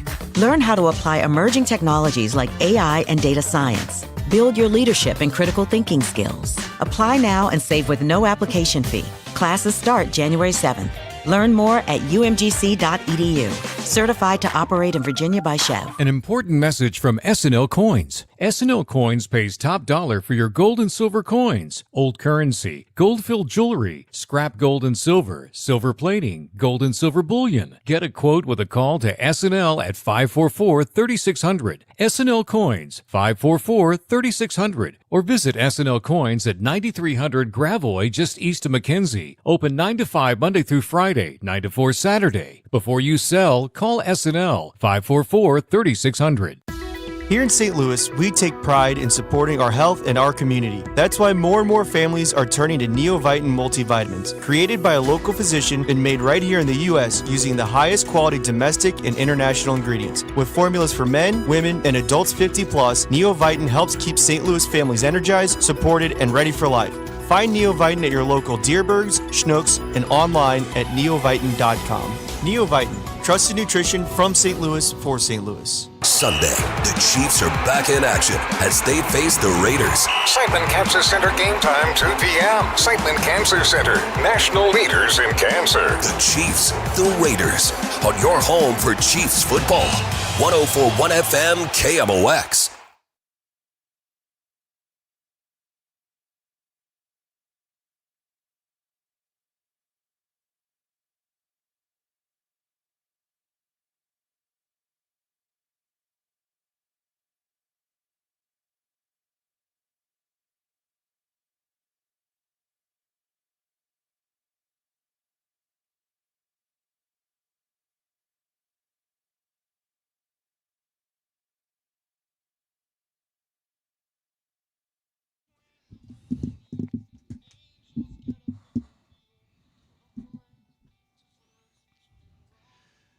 Welcome back, guys. DGS 332 on the dot. Happy Friday. Happy New Year. Dave Murray joins us on the phone, having a little technical trouble. Dave, Happy New Year, my brother. Happy New Year. Have you back. So, Dave, I don't know. You probably didn't hear me tell this story earlier. I told the guys, but I have to tell you. I'm at the whole family, Christmas Eve. Everybody's there, and it's just Christmas Eve, and afternoon. And I look, and I've missed a phone call, and it's from Dave Murray. And so I very performatively pick up my phone and very loudly announce to everyone in the family, I'm sorry, I have to make a phone call. Dave Murray called me to wish me a Merry Christmas. And so in front of everyone, I'm like, Dave, it's Glove. Hey, missed your phone call, buddy. Merry Christmas to you and yours and many glad tidings. And then I never heard back. And I didn't check my work email because I'm on vacation. And I got in today and I look and there was a response from you that said, sorry, butt dial. That's right. Merry Christmas. Merry Christmas. I just went from like the top of the heap. I'm like, oh, butt dial. Okay, sorry about that. I had sent you a text with wishing you Merry Christmas. So, most importantly, how's Janice doing? What's the update? The update, we saw the doctor a couple of days ago, and it's healing okay. He's a little concerned about one thing. She's got to get a CT scan. Let's see, we just scheduled that for Tuesday. See him again on Wednesday. But it's from the second surgery. That's 3 weeks now. And he goes, oh, no, you're staying in the splint, and we still have a ways to go. Rachel, try and get a different phone. A little bit of a bad connection, Dave. You want to try again, or is this the best we're going to get? Dave, you would have to send me like a landline. Oh. Look, how's that? Is that any better? Yeah, it's a little better. A little bit better. Okay. I moved a little bit. Okay. Okay.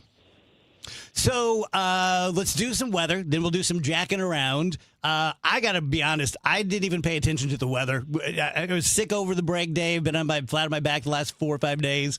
What are we looking at? It's just kind of quiet. There's a lot of stormy action on the West Coast. There's been a lot of stormy action in the Northeast.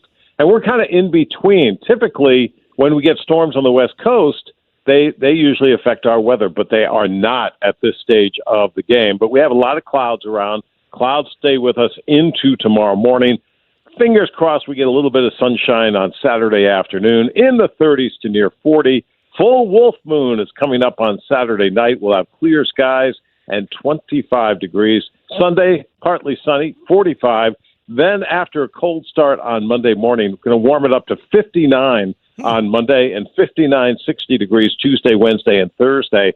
Our next real shot of some rain will be probably Thursday and into Friday of next week. That's a long way off, but that's kind of what I'm thinking right now.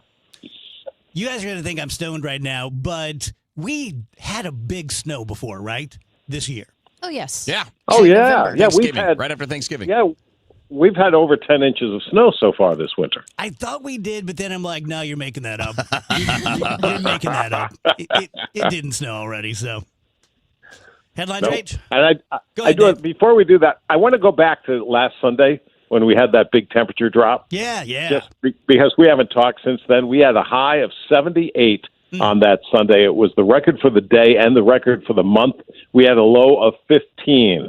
So that was a 63-degree drop in temperature in 24 hours. The record in St. Louis is from November 11th of 1911, and it was 66 degrees in 24 hours. So that was an all-time, very impressive temperature drop. Yeah, we were national news. It was kind of fun, just like watching CNN and stuff. They're like, in St. Louis, get a load of this. I promised that it would be a real shock to the system, and people, fine. Oh no, I got so many texts. That's a shock to the system. We've had it. That's enough. God, it's so true. I mean, we all know it's all relative, but remember how freaking cold it was that day? Just bone chilling. And how warm it was to start. Yes. I mean, it was like shorts. People in shorts saying, "Oh man, this is great. This is fantastic." And then by late afternoon, we were in the 20s. Mm-hmm. Ah! Oh my God! I thought Janice fell again when you yelled like that. Like, don't tell me again. No, every time I'm on live with you now, she has to be sitting down. She has to sit down. That's a good rule. That's a good rule. Headlines, Rach? Yeah, Headlines is brought to you by Schnucks. Reward yourself daily with the Schnucks Rewards app. Okay, I'm going to warn you guys, the first couple of stories are kind of bleak. An Air India flight out of Canada got delayed for a very scary reason. Police say that a pilot was too drunk to fly. That kind of implies that you can be a little drunk in order to fly. I don't know. The interesting choice of words. But no, they administered 2 breathalyzer tests, and he didn't pass. So they had to procure a new pilot. And, you know, it's just scary that kind of stuff is happening. I think it's a little bit less of a big deal if, say, a radio show host is a little, drunk. To say? Yeah, no, Dave. I'm not saying anything about anyone in here, but I'm just saying, like, there are certain professions where zero drunk. You don't get to be drunk at all in order to do your job. Right, zero drunk. Yes. Another sad story here. A 77-year-old woman went overboard on a New Year's cruise in the Caribbean, and they had an extensive search by the Coast Guard that they later suspended. After about 8 hours of searching, they said they needed more information in order to keep searching. It seems like she is just lost at sea. Thanks. So condolences to her family. Back to the drinking, the pilots. Back in my younger, wilder years, I hooked up with this girl down on the landing, and it was very late, like, 1 in the morning or 2 in the morning or something. And she was a flight attendant, and she was with her crew, and they were wasted. And they were flying out at like 7 in the morning. And I remember, yes. And she, like, we'd only just met, but she was like, now you got to be cool about this, right? We're going to be fine. Everyone's going to be fine. We're professionals. But I was like, you're going to be piloting a plane in like 4 or 5 hours, and they were tanked. Oof. So I wonder if it happens more than we think. It probably does. It probably does. So this is a sad story as well. Tommy Lee Jones's daughter was found dead in a San Francisco hotel. She was 34 years old. Any details? They just said that they responded to a medical emergency. I don't know. I'm not going to speculate on what it could be, but very sad. I like Tommy Lee Jones a lot, and I'm very sorry this happened to his family. So Ron DeSantis is in his final year as the governor of Florida, and he's trying to slam the brakes on AI, while lots of people are stepping on the gas. But Ron is warning that mindless slop generated by AI, deepfakes, and automation could destabilize jobs, destabilize communities, and even destabilize self-government. At an event on December 18th, DeSantis said, "Let us not try to act like some type of fake videos or fake songs are going to deliver us some kind of utopia." I think I agree with Ron. Who thinks that? Yeah, me too. Who thinks what? Who thinks that AI-generated songs and videos are going to save mankind? I mean, just prop up that straw man. I mean, like, I think it's good to address the problems, but it's not the only thing that AI is going to be, right? I mean, it could have uses in the medical field. It could have uses in all kinds of ways to process information faster than what we're currently capable of. But, like, I don't like the framing of it because he's like mindless slop, like it's some social media thing, because it's more than that. Sometimes it's just flat out dangerous, right? Sometimes it's flat out criminal. I don't want to slide that in with mindless slop. Mindless slop is harmless to a degree. Like, there are uses for this that are very dangerous. I just wish he'd be more specific, because, you know, this is a big thing we talk about all the time. AI needs to be regulated, and needs to be regulated in advance of it becoming more. Yeah. But we're all slow on the uptake for whatever reason. Yeah, AI has already harmed people. Yeah. It's already killed people. Absolutely. Oh, yeah. Absolutely. And it's not mindless slop. It's targeted. It's being used on purpose to hurt people. I mean, it's in that way, it's no different than any other kind of weapon. I don't know if you guys have seen the latest controversy with Grok, But if you go on X and you check Grok's replies, and again, if you are not on X or Twitter, I understand that what I just said sounds insane. What does that mean? You can go check the replies. People are asking Grok. They're basically taking photos of women and saying like, yeah, you should put her in a bikini. And she's like bending over. And Grok's like, here you go. And generates that image over and over, whoever you want it to be. It's a major problem that has popped up in just the last couple of days of Grok doing this. I am going to assume this is going to be handled in the next couple of days or weeks because this can't be happening. I don't think people are going to stand for it. But Grok's not the only image generator that can do things like that. And I do get what Ron DeSantis is saying to an extent. The average person is focused on the AI slop aspect of like, I saw a video and a kitty cat was driving a car. It was crazy. And we think that's what AI is. Right. We're not thinking about all the different ways it can be used and manipulated, like Wheels was saying. But this thing with Grok is just a great example of, we jumped in feet first and gave the general public as we do this tool. And a lot of people are abusing the tool. So watch out. That's all I can say. Speaking of Grok, Elon Musk, Tesla has lost its title as the world's biggest EV maker. Sales have fallen for the second year in a row. So the biggest EV maker is Chinese rival BYD. I don't know or care much about electric vehicles. I'm not attracted to them. And I'm not into like the environment enough that, we need to this and we need to that. But I've been seeing more and more stories which basically suggest to me that the car industry was wrong about the EVs.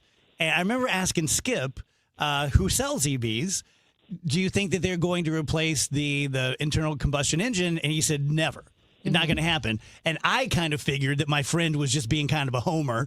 But he may be right. Like they're just kind of they're not doing well.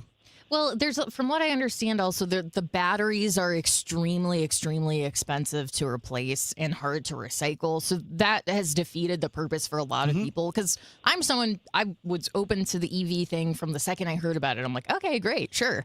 But then you learn about actually putting it into practice. It is a lot more difficult than maybe we were led to believe. So I'm sure they'll keep working on the technology. Go ahead, Dave.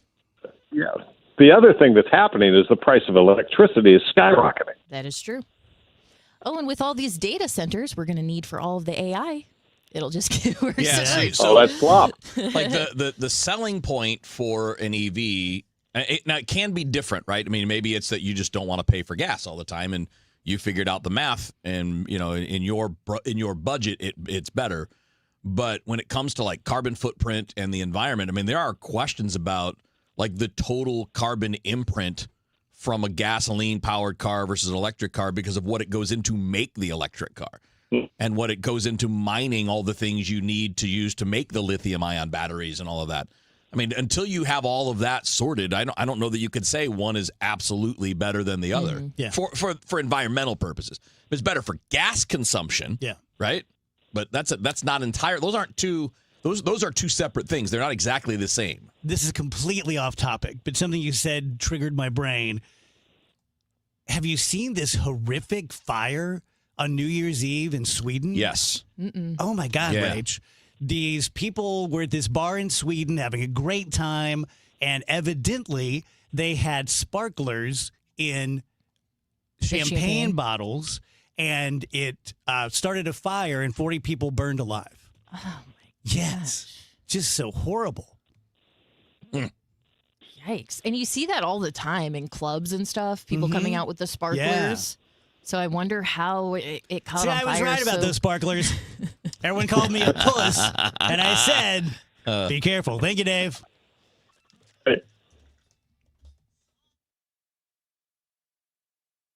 Okay, we've got the chips, the fancy cheese, the sparkling cider. Oh, and I need to fill up the tank on the way home. Look at the cart. We haven't even hit midnight yet, and you're already blowing your save money resolution for next year. I'm not blowing it. I'm being smart. I'm using Upside. Upside? That cash back app? Exactly. I just claimed an offer, and just like that, I'm getting cash back on all these groceries. And I'll do the same at the gas station. It's how I earned an extra $250 this year. Wait, $250? Yep, that's extra cash I can cash out to my bank or throw onto gift cards to my favorite spots. Download the free Upside app and start earning cash back now. Use promo code POP10 for a $10 bonus on your first grocery purchase. That's promo code POP10. Make your resolution easy this year. Download the free Upside app today and use promo code POP10 for an extra $10 bonus on your first purchase. Offers vary by user and location at participating merchants. Go to upside.com for terms and conditions. All right, guys, do yourselves a favor. If there's something you're trying to get yourself better at, a goal achieved, or you just you don't feel the way that you want to, or you're thinking about losing some weight and you think about medical weight loss, GameDayMen'sHealth.com is the place to go. For me, I was dealing with this about 8 months ago, just not recovering well from workouts. Always felt like I had heavy legs. In fact, I've always called it the heavy legs. And I got into Game Day Men's Health. I got my initial consultation, which, by the way, guys, 1 hour or less. Gets you the full consultation. They have an in-house, state-of-the-art lab, so they do everything right there, blood test, the whole deal, to make sure they're going to find out the thing that's going to work for you. So whether it's like me, it was like lower energy, and what I found was the testosterone replacement therapy was going to make a big deal, and it makes a big deal for me, a difference every single day since I started. Whether it's that, performance in the bedroom, medical weight loss, they've got great options for you. And again, everything is overseen by board certified medical professionals. And with the medical weight loss, I know it's Game Day Men's Health, but they do offer that to both men and women as well. So anybody out there that wants to go out there, maybe as a couple, you can absolutely do that. And Game Day always has discounted pricing for first responders, active duties, military, veterans, you name it, and priority scheduling for people in there as well. They've got a lot of great options for you. And the best thing you can do is check them out and get yourself started.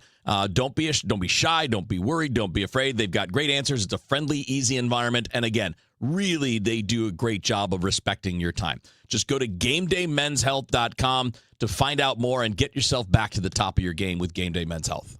Winterfest is back for the 10th year in Keener Plaza, now through January 11th. Enjoy Winterfest traditions, including ice skating, s'mores, and igloos underneath 100,000 twinkling lights in the shadow of the Gateway Arch. Grab a bite or drink from downtown favorites and enjoy a family-friendly New Year's Eve fireworks spectacular. Winterfest, hosted by Gateway Arch Park Foundation, presented by Bank of America and Worldwide Technology. For more info, KMOX.com/events. Bernie Miklas here for Saliga Heating and Cooling. Our family's called the Saliga family for 18 years, and we are grateful for Saliga's honesty, knowledge, and professionalism. They're the best. For more info, visit SaligaHeatingandCooling.com. FIFA World Cup 2026 is coming soon, but your opportunity to be there starts now through an exclusive offer with an eligible Bank of America Visa credit card. For a limited time, become a new customized cash rewards or unlimited cash rewards Visa credit card holder, and you will be eligible for a chance to purchase FIFA World Cup 2026 tickets. Learn more at BofA.com/cardFWC26. What would you like the power to do? Bank of America, proud to be the official bank of FIFA World Cup 2026. Bank of America N.A. in partnership with Visa. Terms apply. Rights reserved. As a mom, comforting my family is what I do best. Vicks VapoStick provides soothing, non-medicated Vicks vapors in an easy-to-apply stick, and it dries fast, so there's no mess. I use it to comfort myself and my family. Thanks, Mom. Vicks VapoStick, soothing comfort for the whole family. And try Vicks Vapo Shower Max for steamy Vicks vapors when you need more comfort for yourself. Use this directed. For all station contest rules, go to KMOX.com/rules.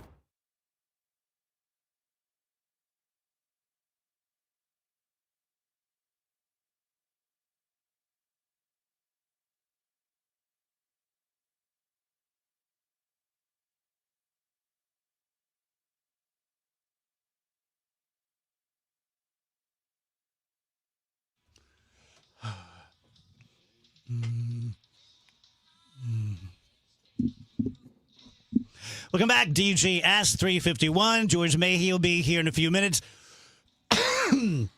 which is weird because it's Monday. It is wait. And it's weird Is for it? Mayhew to be here on a Monday, so. I was real thrown off last Tuesday when I hosted because you guys weren't here. And then, I had Mahey in. And then I'm like, it's Friday, but it's Tuesday. And tomorrow is Christmas. What's going on? Mm-hmm. I had a weird thing happen over the break. So I'm a watch guy. I would consider myself a watch guy. Just the fact that in 2025, I wear a watch. And I have several watches, and I love them.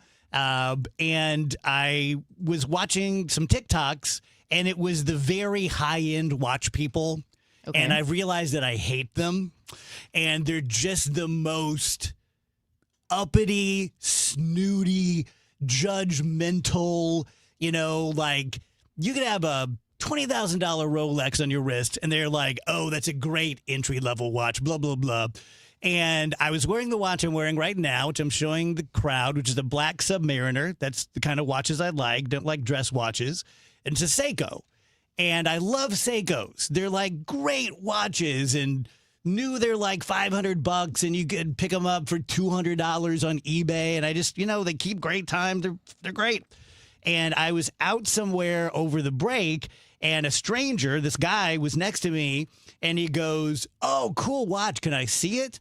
And I'm like, sure. And I held it up, and he goes, just like this, oh, I thought it was a Rolex. And I just like, what a dig. And it's like, who, first of all, who would do that? Second of all, who would actually do that? Like, how do you say something like that to a guy?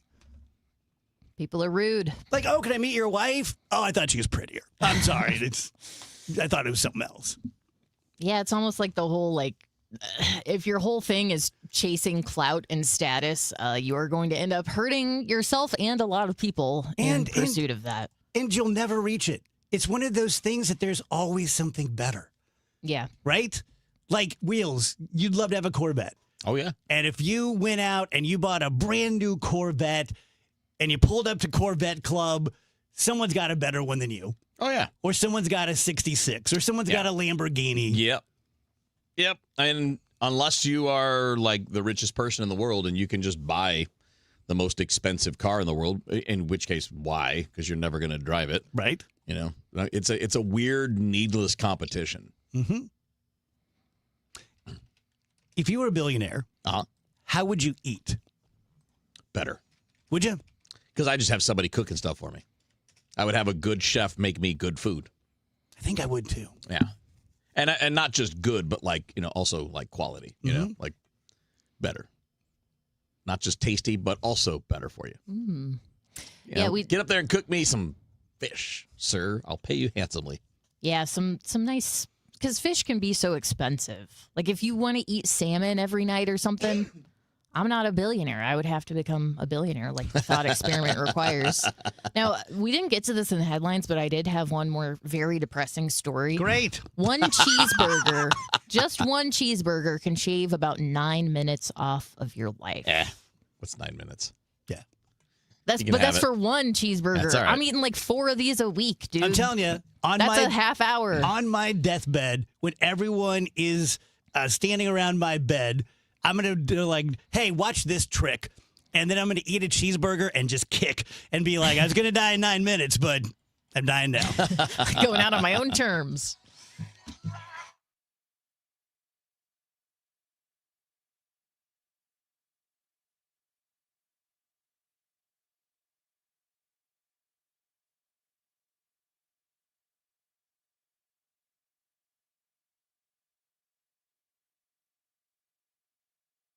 I'm John Morgan of Morgan & Morgan. I've been asked many times how Morgan & Morgan became the largest injury firm in the world. I think I know. When someone comes to us for an on-the-job injury, we have a huge workers' compensation practice. But many times we find a defective product that was responsible for that injury. Luckily for them, we have a product liability section headed by my son Mike. In addition to the comp case, there is a product case too. Other times, the injured worker is fired or harassed for bringing that claim. We have them covered. Our employment lawyers handle retaliation claims as well as wage theft and discrimination cases, and in some cases need to file for Social Security benefits. No problem. We became big for a reason.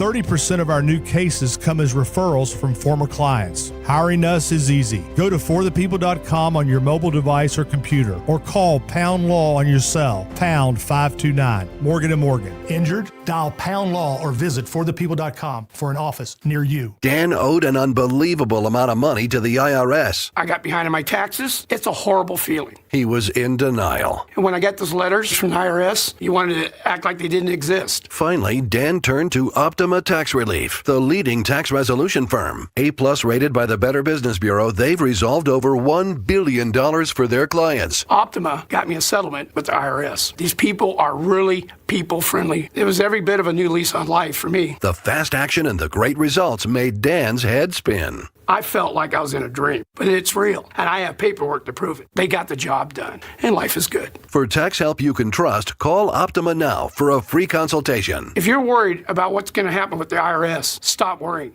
Make the call now. Call 800-348-0269. 800-348-0269. 800-348-0269. Optima Tax Relief. Testimonial from an actual client. Some restrictions apply. For complete details, please visit OptimaTaxRelief.com. What if you had a plan to build income outside your job?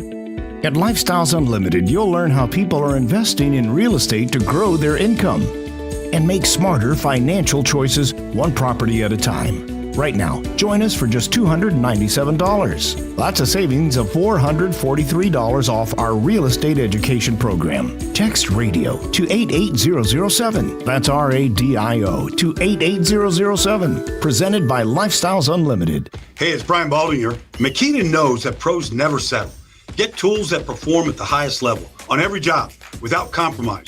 When you shop Makita at the Home Depot, these tools don't just meet expectations, they redefine them.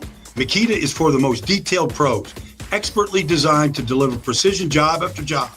When the job calls for the best, call on Makita. Makita, built to be the best, available at the Home Depot. How pros get more done. I feel like I'm in Schnucks constantly this time of year, but it makes sense, right? It's the holiday season. There's a million events going on. There's a million meals to plan for. But the reason I like shopping at Schnucks so much is because they make it easy on a lot of levels. There's a lot of Schnucks locations, so no matter where I'm running around in the St. Louis area, I'm going to be able to find a Schnucks. And then, of course, there's the Schnucks Rewards app. I absolutely love this app. It's free, it's easy to set up, and what it does is it gives you 2% cash back on every single thing you purchase.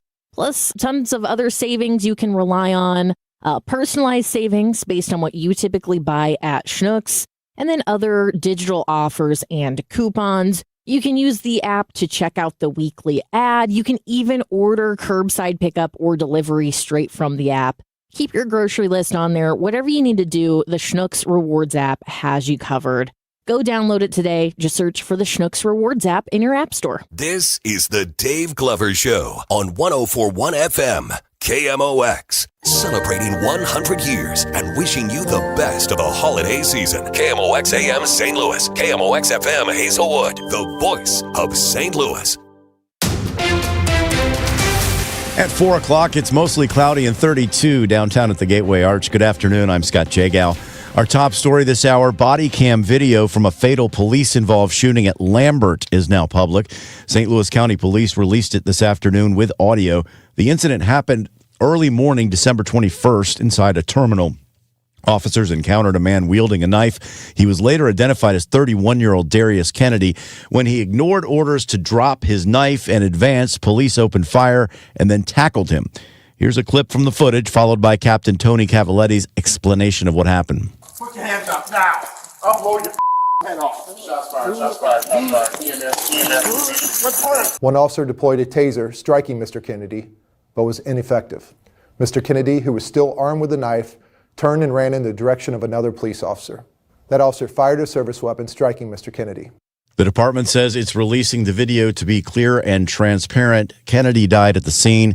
County police say they are conducting a thorough investigation. While the election date remains in limbo, candidates are lining up to be the next sheriff for the city. But who decides which name goes on the ballot? Unlike races for mayor or alderman, the sheriff's seat is technically a county seat and has candidates from political parties. Democratic Committee Chair Sean Faust tells KMOX they will hold a vote to choose their nominee. Any Democrat who is interested in pursuing the Democratic candidacy for sheriff by having them come before the committee and explain to us why they would like to be our candidate. Faust says they have already begun speaking with individuals interested in the job. He adds there is no uniform way to gauge how each of their 28 city Democratic committeemen will vote. Candidates can also gather signatures to file as an independent if they don't want to run under a party. Sean Malone, KMOX News. Authorities say they thwarted a planned New Year's Eve terror attack in Charlotte. 18-year-old Christian Sturdivant allegedly pledged allegiance to ISIS and planned to attack people with knives and hammers at a grocery store, also a fast food restaurant. U.S. Attorney Russ Ferguson says he first confided in an undercover cop posing as an ISIS member. He started reading ISIS material, started going to ISIS websites, making TikTok videos, and eventually reached out to what he thought was a member of ISIS. In reality, was an undercover agent with NYPD in New York. From the business desk, sponsored by Krentz Financial Group, KFGadvisors.com. Big business starting in Alton. The Eagle Ice Fest kicks off in 1 hour. Yeah, so this is the first year that we will be extending this to a 2-day festival. We've been doing this event for over 17 years. Grace Sockery with Great Rivers and Routes says Ice Fest tonight at Flock Food Park Truck includes ice carving competitions and a fire dancer. Tomorrow, more events at multiple locations. We're going to have a passport program this year, which will be so exciting. So we're going to have a local loop with a free shuttle, so you can stop by some of those local small businesses here in Alton. People can also buy tickets for the 2-hour guided shuttle tour of hot eagle watching spots. Those run every Saturday through mid-February. Let's see what the weather will be for the first weekend of the event. Lots of clouds will be hanging around this evening and overnight. Eventually, we'll drop back to 27 degrees. On Saturday, 40 degrees for the high. Saturday night, the full wolf moon, clear skies, and 25 degrees. Sunday, partly sunny and 45. Monday, warmer in the afternoon, 59 for the high, 59-60 for high temperatures Tuesday, Wednesday, and Thursday. I'm meteorologist Dave Murray on 104.1 FM, KMOX. Right now it is 32 in St. Peter's, 33 in Florissant, 32 downtown at the Arch. I'm Scott Jagow, KMOX News.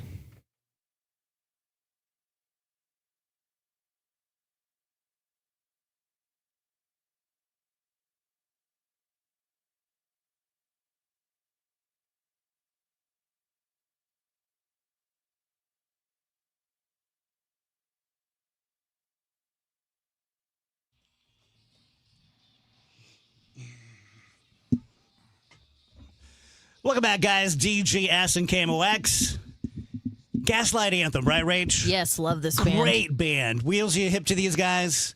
Nope. You'd like them. You'd like them. They are, how do you describe them, Rach? We were playing them right now, but kind of a hard edge pop, but I think you'd like them. Check them out sometime. Okay. George Mahey is here from St. Louis Magazine. Happy New Year. Thank you. Thank you. How was the whole holiday process? Yeah. Uh-oh. It was fine. We, our benevolent bosses gave us the whole, whatever The that whole is, schmear. 8 days off, and which was kind of weird, but kind of good. Had some family in town, which took up a lot of that. And, but it's just it was fine. But and New Year's is always a little kind of weird way to end it for a guy that was in the restaurant business for so long. I counted down so many 10, 9, 8s at midnight when I was in that. When I got out of it, I said never again, and I just haven't gone out for quite a while. Yeah. So. It was great because we just hung out, and I was talking to my buddy Cheryl today, and we were like two halves of the same brain or whatever it is. I said, what did you do? She goes, we sat at home and made some food. I said, well, what'd you make? She goes, a crab cake. I said, I made a crab cake too. What'd you have with your crab cake? Green beans. I said, I made green beans too. Completely independent of one another. We had the same meal. Yeah. So anyway, we're obviously good buddies, and it just, of course, it's just one of those weird things. I'm kind of the same as you. My band played 10 years, New Year's at the Hyatt, back when they used to get 3,000 people in there. And to me, that's New Year's Eve. Yeah. Playing in a band in front of 3,000 people and 10, 9, 8, 7 and all that stuff and spending the night in the suite at the Hyatt. And once we stopped doing that, I haven't done anything since. And it's weird because in the business, in the fine dining restaurants, right? there's not a lot of action at midnight. Those are set for the clubs and the younger, the dance clubs and things. So those in the fine dining restaurants, the only people left at midnight are kind of people you don't want there anyway. Yes. They're too drunk. They don't know where to go. They don't know what to do. And so, dude, when Nick started working at Ruth's Chris for Jeff Dill when he was 16, and he used to get home at like 2 a.m. Yeah, and he'd be like, "There's just one group." Yep. They wouldn't leave. Yeah. And it just is. And I've been that group a couple times. And I have too. And then what I did was I decided to one of my buddies in the catering business said, "Man, I need help on New Year's Eve." I said, "Oh, that's interesting, And I said, "I'll help you." He goes, "You're going to come help me on, I said, "I'll wait." I was a server at this guy's New Year's Eve party. So I went out to this house in West County, and I was dressed in a tuxedo and the guy goes, "I'm sorry, sir, the party doesn't start for." I said, "No, I'm the help. I'm working here." And the guy goes, "Oh, you're dressed better than anybody that's going to be at this party." Oh, that's funny. And it was the same kind of thing, though. It was by midnight, it was just people were too drunk and too silly, and it's like anyway. Playing in a band as long as I have, and we did like 700 gigs. You know this from the restaurant business. You can just market. At 8 p.m., everyone is delightful. At 9 p.m., they're having fun. 10 p.m., everyone's dancing. Yeah. By 1 a.m., they're following you to your car. Yeah, it's not pretty. About 12:20, it starts because everybody then it's kind of the buzz is off, and it's like, oh, now what do we do?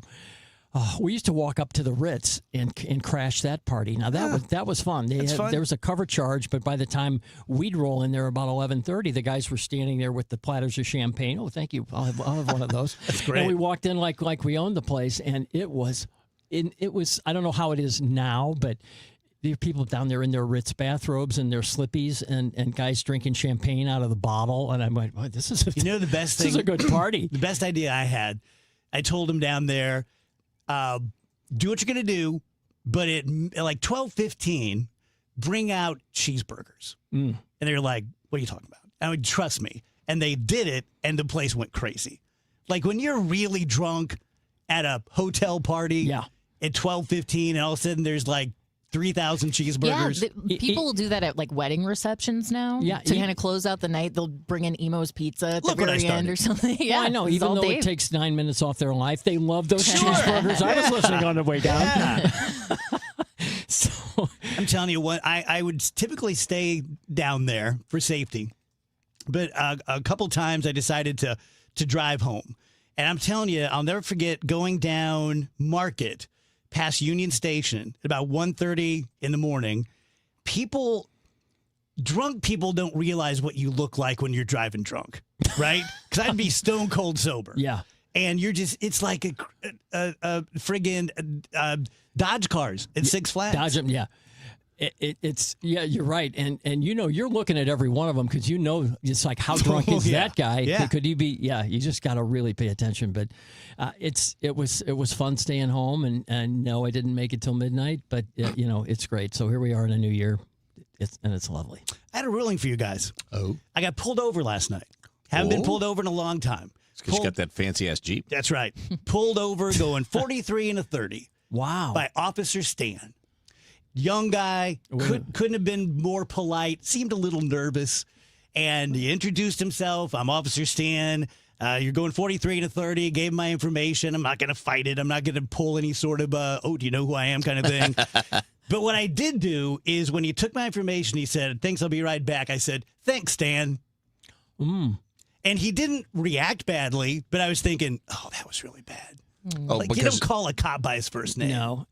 Is that what it was the first name? Yeah, that's what I said. Thanks, Stan. Oh. And I know he didn't think that I meant it like a smart ass. You just said it normally. I just said it normally, but then I thought, yeah. I think that's fine. It's like a doctor. You don't call a doctor by his first name. You call him doctor, and this is officer. I get it. Yes. So how's that ticket that you got there, Dave? I don't know yet, but I'll find out. Did you look it up? Nope, I didn't. It's going to be more than you think. I've fixed a few tickets in my day, so. Well, that's a good point. Yeah, I think I know how to take care of it. Do we want to say the municipality? Nope. Okay. Nope, we don't. Okay. How? What do you got for us? Well, I mean, end of year in my business, there's a lot of articles that came out. Even though I was quote off, there's we talked about these, the most anticipated. No, we didn't talk about the most. We told the best restaurants of 2024, and then there are the most anticipated restaurants of 2026 that I just put that list out today, which is really popular. And then there's the restaurant, what I call restaurant RIPs, the ones that went away, and woe was us. What are we going to do? And these are all really popular year-end articles that I kind of have to do. It's like my obligation. Right. But the crazy part about it is our readership, our viewership at the end of the year is nil. So I'm putting all these things out, hoping to God that somebody's reading it, because they're really good articles. Yeah. So we can spread a little of that love here. But there's the most let's say the rest in peace restaurants. There was probably a dozen of them. And Cheryl Bear and I put this list together. And it's just that we just didn't list them. But instead of just listing them, we list them and say, okay, if you like this place, here's where you can go instead. I think that's a really good way to do it. Really just the way it should be. So top of the list, can you guess what the Tony's? Tony's. Got to be Tony's. Nobody saw it coming. It was horrible. It's been around for 60 years. Yeah. And it was a sad day, and I never went. Oh my once. gosh. I never went once. Wow. That's hard to believe. I know. That somebody, you just didn't end up there somehow, some way, downtown, either iteration or the Clayton iteration. Yeah. But, well, so it's gone. And then, you start talking about this, and the thing that made Tony's cool was, the food was great, but they had this service that was second to none. I mean, I think in just a couple of years ago, they won. They were up for a James Beard Award, a National James Beard Award for outstanding service. And this is after, they've been doing this for decades and decades, and they're still getting noticed by people like James Beard. So, they've got that captain system where they've got, a guy comes up and takes this order, and this guy takes that order, and some guy comes up and nobody ever asks the same question twice. And these guys are just, we're magical the way they disappear behind these partitions, and then another guy would show up. But it was never overbearing, and it was just a really cool thing. And then they'd come out at the end, and they make your food, and they come out with those carts and finish doing that tableside finishing. And that's what is the hard thing to duplicate. Paul Manos does it. That's probably where do you go instead? Yep. Go to Paul Manos. And this is a dying art. And I don't know that when this generation of waiters kind of goes away, I'm just not sure the younger generation, I don't know how interested they are in things like this. I hope they are. I hope this continues. But places like Paul Manos and Charlie Gito's on the Hill, the same kind of thing.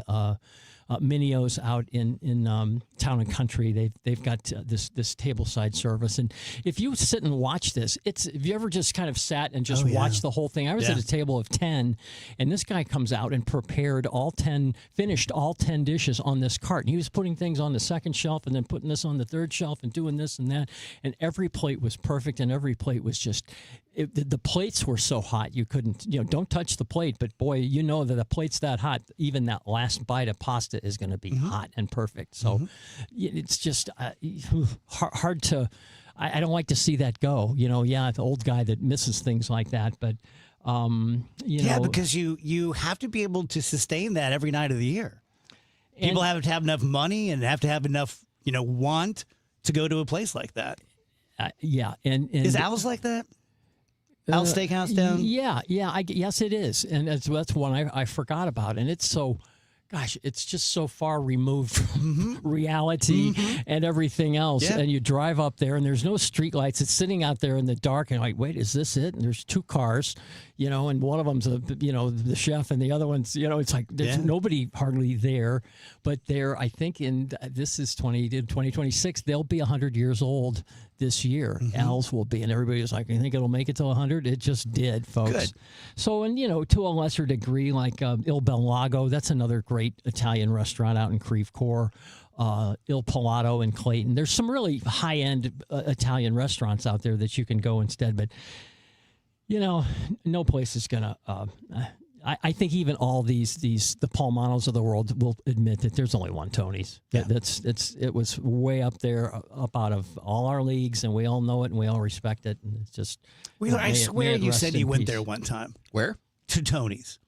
In my mind, I have this specific memory of you talking about it was like for a graduation or something. No. Wow, that's I so don't think weird. I've ever been to Tony's. So weird.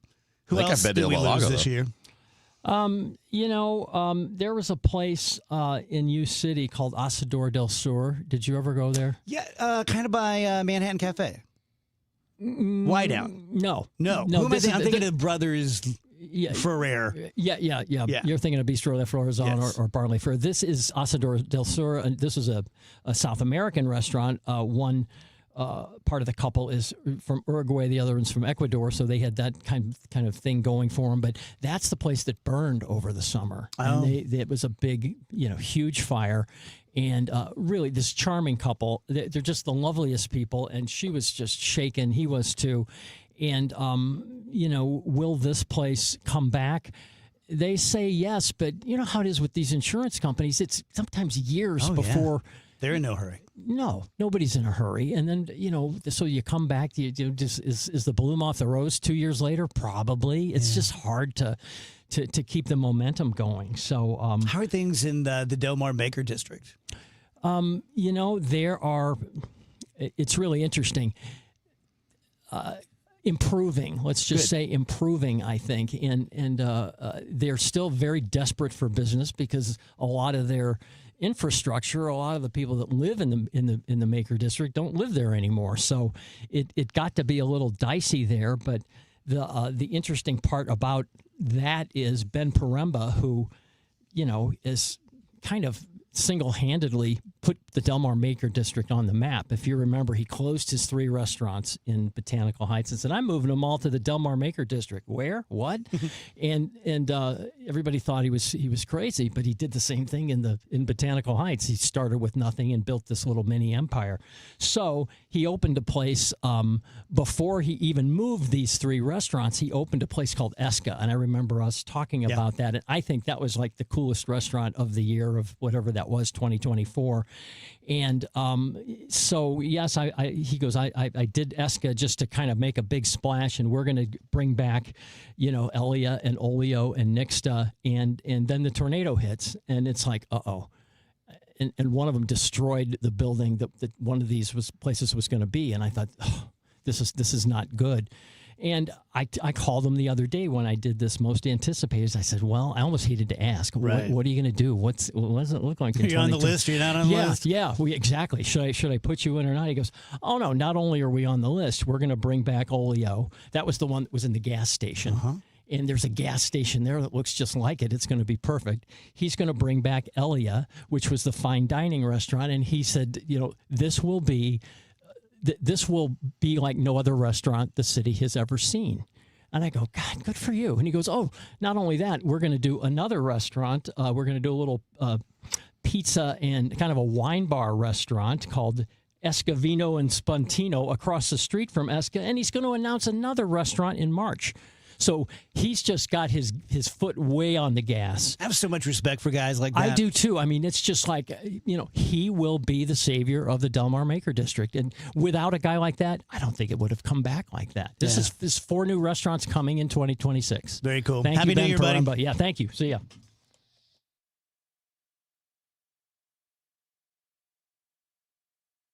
The Dave Glover Show is sponsored by the Michaels Flooring Outlet, the flooring experts. IGotFloored.com. Okay, we've got the chips, the fancy cheese, the sparkling cider. Oh, and I need to fill up the tank on the way home. Look at the cart. We haven't even hit midnight yet, and you're already blowing your save money resolution for next year. I'm not blowing it. I'm being smart. I'm using Upside. Upside? That cash back app? Exactly. I just claimed an offer, and just like that, I'm getting cash back on all these groceries. And I'll do the same at the gas station. It's how I earned an extra $250 this year. Wait, $250? Yep, that's extra cash I can cash out to my bank or throw onto gift cards to my favorite